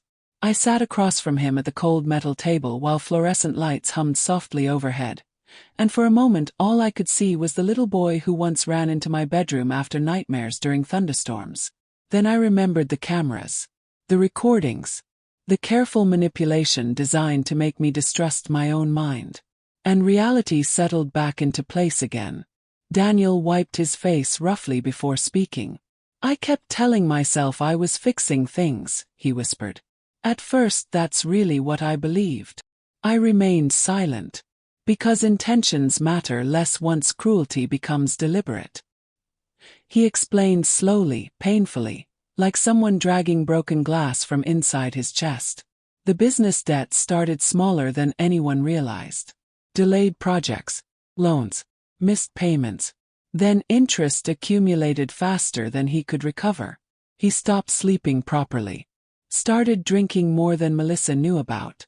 Every month another financial disaster appeared waiting for him at the door. And somewhere during that collapse, his thinking changed. "At first I only thought about asking you for help," he admitted. "Then I became terrified you'd say no. So instead of asking honestly, he began planning.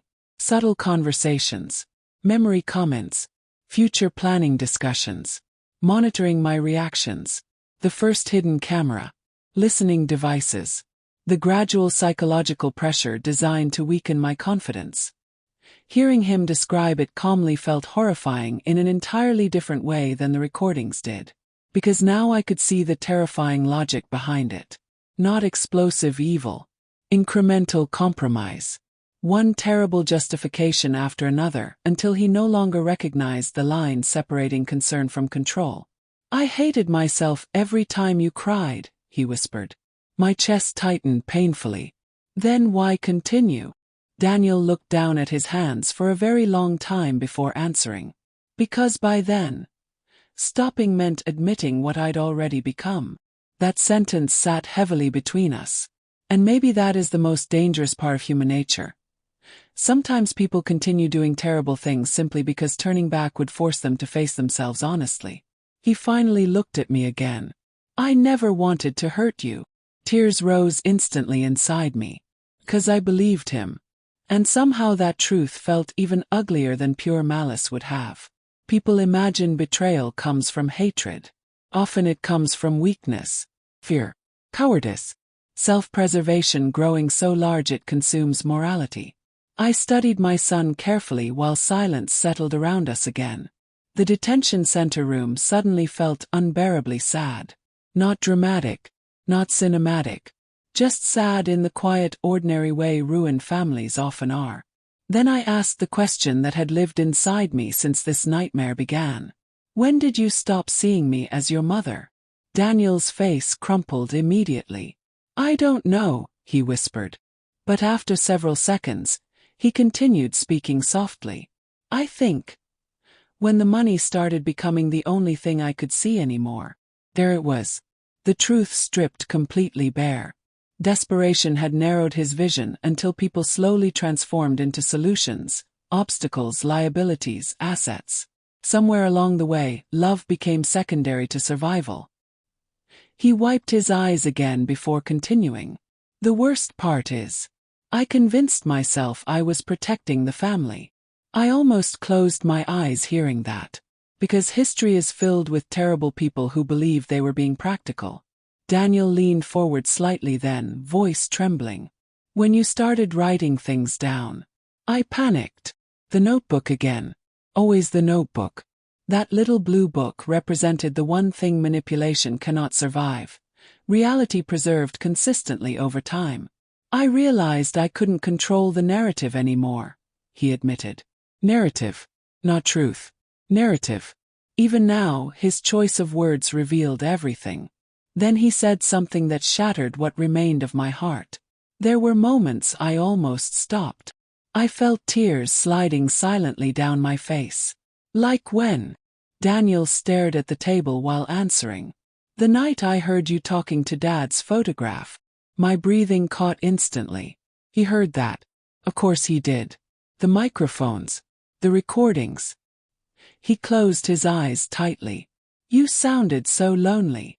The room blurred through my tears. Because somewhere in the middle of all this manipulation, he still saw my pain clearly enough to recognize it.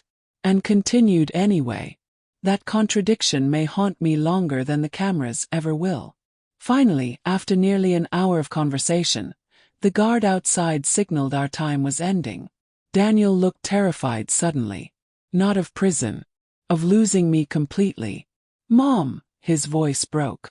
Is there any part of you that can still forgive me? The question hung in the air between us like something alive. I thought about the recordings, the surveillance, Emma's tears, my own terror waking each morning unsure whether my mind could still be trusted. Then I thought about the little boy in the photo albums upstairs. And I realized something painful but true. Forgiveness is not a single moment.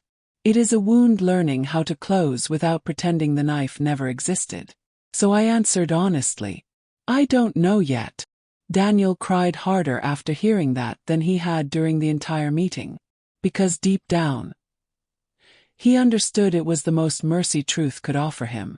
3 months later, autumn finally arrived. The trees outside my house shifted slowly into shades of gold and rust while cold wind carried fallen leaves across the driveway Harold once swept every Saturday morning without fail. Life had begun moving again in small, quiet ways. Not normal. I no longer believed people truly returned to who they were before certain kinds of betrayal, but steadier. The cameras were gone. The microphones were gone. The locks had been changed. And yet sometimes, late at night, I still caught myself glancing toward corners of rooms before speaking aloud. Healing is strange that way. The danger disappears long before the body fully believes it. Claire eventually returned home to Ohio after staying nearly 2 months with me. Before leaving, she hugged me tightly in the kitchen and whispered something I will never forget. You trusted yourself when it mattered most. At first I didn't fully understand the weight of those words. But later, sitting alone with my tea beside the living room window, I realized she was right. The true horror of what happened wasn't only the attempted theft of money or property. It was the attempted theft of self-trust. Daniel tried to separate me from my own perception of reality. And if I had surrendered that completely, everything else would have followed naturally. The investigation eventually ended in a negotiated plea agreement. Thomas explained the details carefully one afternoon while we sat in his office surrounded by folders and legal paperwork. Daniel avoided full trial by accepting responsibility for unlawful surveillance, attempted financial fraud, and coercive guardianship misconduct. Melissa received lesser penalties due to cooperation and evidence showing increasing resistance near the end. I listened quietly while Thomas explained sentencing terms and financial restitution plans. But emotionally, the legal outcome mattered less than people probably imagine. Because no courtroom can restore the exact shape a family once had. Some fractures remain visible forever. Emma visited often after that. More than before, actually. Sometimes we baked together quietly without discussing any of the past. Other times she asked difficult questions about forgiveness, trust, and whether people can truly change after doing terrible things. I never lied to her. Yes, I told her once while we rolled pie dough in the kitchen. People can change. But change doesn't erase consequences. She nodded thoughtfully, older now in ways that saddened me. One afternoon, nearly 6 months after Daniel's arrest, I received a letter from him. Handwritten. No lawyers. No explanations. Just a letter. I sat at the kitchen table holding the envelope for nearly an hour before finally opening it. Inside, Daniel wrote about prison counseling sessions, financial shame, sleepless nights, and the horrifying realization that he spent months treating fear as permission to become someone he barely recognized afterward. He admitted that hearing his own voice on the recordings during evidence review made him physically sick for the first time. Not because he got caught. Because he finally heard how cold he had become. Near the end of the letter, he wrote something that made me cry harder than I had in weeks. You were right about something I didn't understand before. I wasn't trying to control your money anymore. I was trying to control reality itself because reality scared me. I read that sentence over and over again. 'Cause it was true. That's what manipulation often is beneath the surface. Fear trying desperately to reshape reality into something survivable. At the bottom of the letter, Daniel wrote one final sentence. I hope one day you remember me as more than the worst thing I've ever done. I folded the letter carefully afterward and placed it beside Harold's photograph in the study. Not forgiveness. Not rejection. Just acknowledgement. Life is rarely as simple as heroes and villains. Sometimes people destroy the very things they love while trying desperately to save themselves. And sometimes surviving betrayal means accepting a painful truth. You can still love someone and never fully trust them again. A year later, I still keep the little blue notebook inside my kitchen drawer. Not because I'm afraid anymore, but because it reminds me of something important. The day I began writing things down was the day I chose to believe my own voice mattered. And for an elderly woman living alone in a world eager to question aging minds, that decision saved my life. 2 years later, the house finally felt like mine again. Not the same house. Never the same. But peaceful in a quieter, more honest way. The walls no longer carried tension inside them. I no longer lowered my voice unconsciously while speaking on the phone. I no longer checked smoke detectors before sitting down to dinner.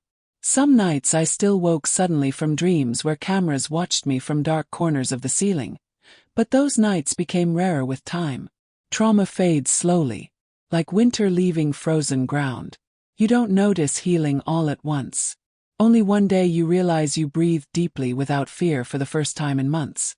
Emma had grown closer to me than ever after everything happened. She visited nearly every weekend now. Sometimes we gardened together in the backyard Harold loved so much. Other times we baked pies while old jazz records played softly through the kitchen again. Life had not returned to what it was before. But something new had grown from the ruins. Truth. One afternoon, while planting flowers near the porch, Emma suddenly asked, "Grandma, when did you know you weren't crazy?" The question startled me because I understood exactly what she truly meant. When did I trust myself again? I sat back slowly against the porch railing, dirt still covering my gardening gloves, and thought carefully before answering. It wasn't one moment, I admitted softly. It happened little by little. Emma listened quietly. At first I only trusted the notebook, I continued. Then I trusted patterns. Then evidence. Eventually, I trusted my instincts again. She nodded thoughtfully. Then she whispered, I think a lot of people stop trusting themselves because someone slowly teaches them not to. The wisdom in that sentence nearly made me cry, because she understood something many adults never fully learn. Manipulation rarely begins with control. Begins with doubt. Small doubt. Repeated carefully until people start abandoning their own perceptions voluntarily. That evening after Emma left, I walked into Harold's study and opened the drawer containing the blue notebook. The pages had yellowed slightly around the edges now from time and handling. Notes written by trembling hands during the worst weeks of my life. Part of me once wanted to throw it away forever. But now I understood why I never could. The notebook represented proof that my mind belonged to me. And after what happened, that mattered more than almost anything. Daniel wrote occasionally from the rehabilitation program he entered after sentencing adjustments and counseling agreements. His letters became less defensive over time. Less focused on consequences and more focused on responsibility. He spoke often about shame, about fear, about realizing how easily desperation turned him into someone capable of emotionally dismantling the person who loved him most. I answered some letters. Not all. Healing has boundaries too.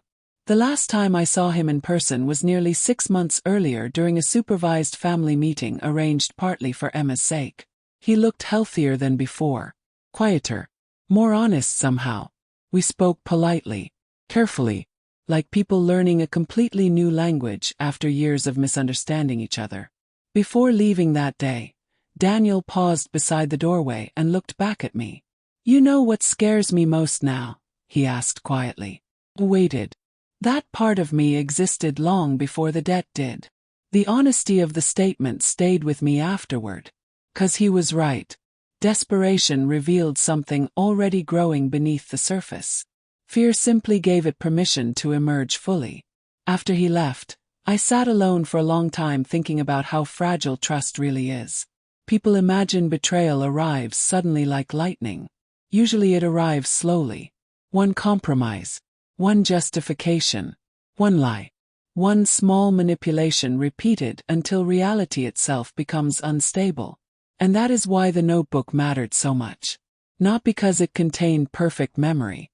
Because it anchored truth before someone else could rewrite it.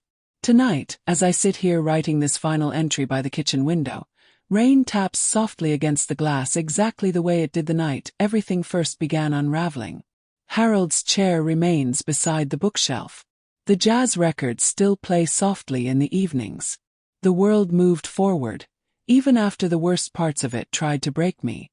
I'm older now. Sadder in some ways. Wiser too.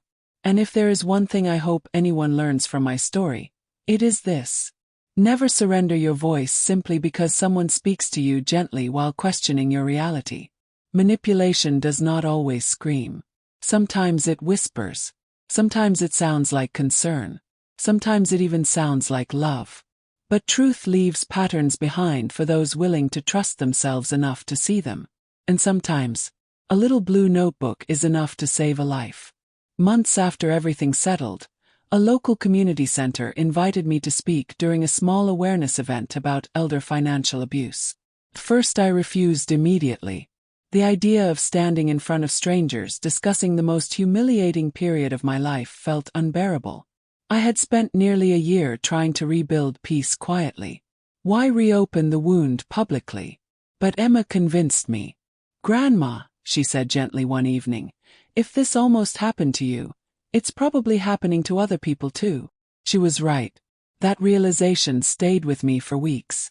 So eventually, on a cold Thursday evening in November, I found myself standing inside a modest community hall holding the same little blue notebook in trembling hands while about 30 elderly people sat quietly facing me. Some came with spouses. Some alone. Some looked skeptical. Others looked frightened before I even began speaking. And the moment I opened the notebook and started telling my story, the room changed completely. Not because of drama. Because of recognition. I saw it immediately in their eyes. Recognition. One elderly man near the back slowly lowered his head when I described being told I was forgetting things. A woman in the front row quietly wiped tears away when I spoke about doubting my own memory. Another man stared at the floor the moment I described family members slowly taking control of finances, for safety. Afterward, people lined up quietly to speak with me. And that was when I learned the most painful truth of all. My story was not rare. One woman whispered that her nephew constantly questioned her decisions until she stopped managing her own bills. Another admitted her son tracked her location for protection and became angry whenever she tried removing the app. A retired teacher confessed she secretly kept notes in drawers because her family laughed whenever she insisted conversations happened differently than they remembered. Not all situations were abuse. But too many were close enough to frighten me deeply. That night, after everyone left, the event organizer approached me while workers folded chairs around the room. "You helped people tonight," she said softly. I looked down at the notebook in my hands. The same notebook that began from fear. Now somehow helping others trust themselves again. Life is strange that way. Pain sometimes becomes warning lights for people walking behind you in darkness. Years later, people in town still occasionally recognize me from those talks.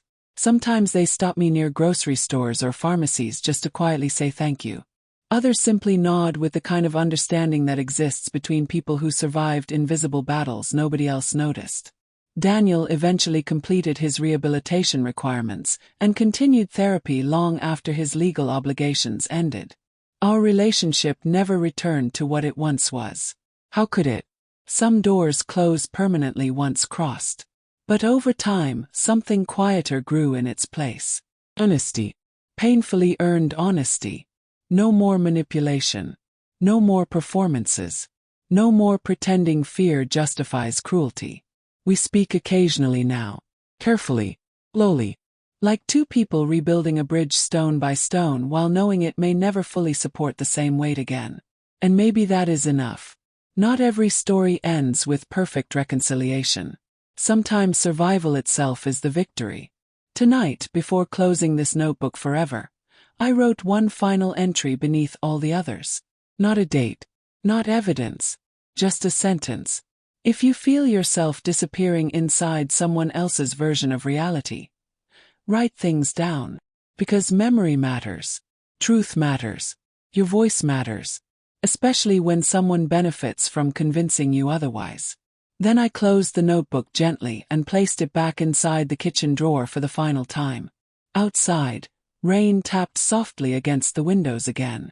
But this time, it sounded peaceful.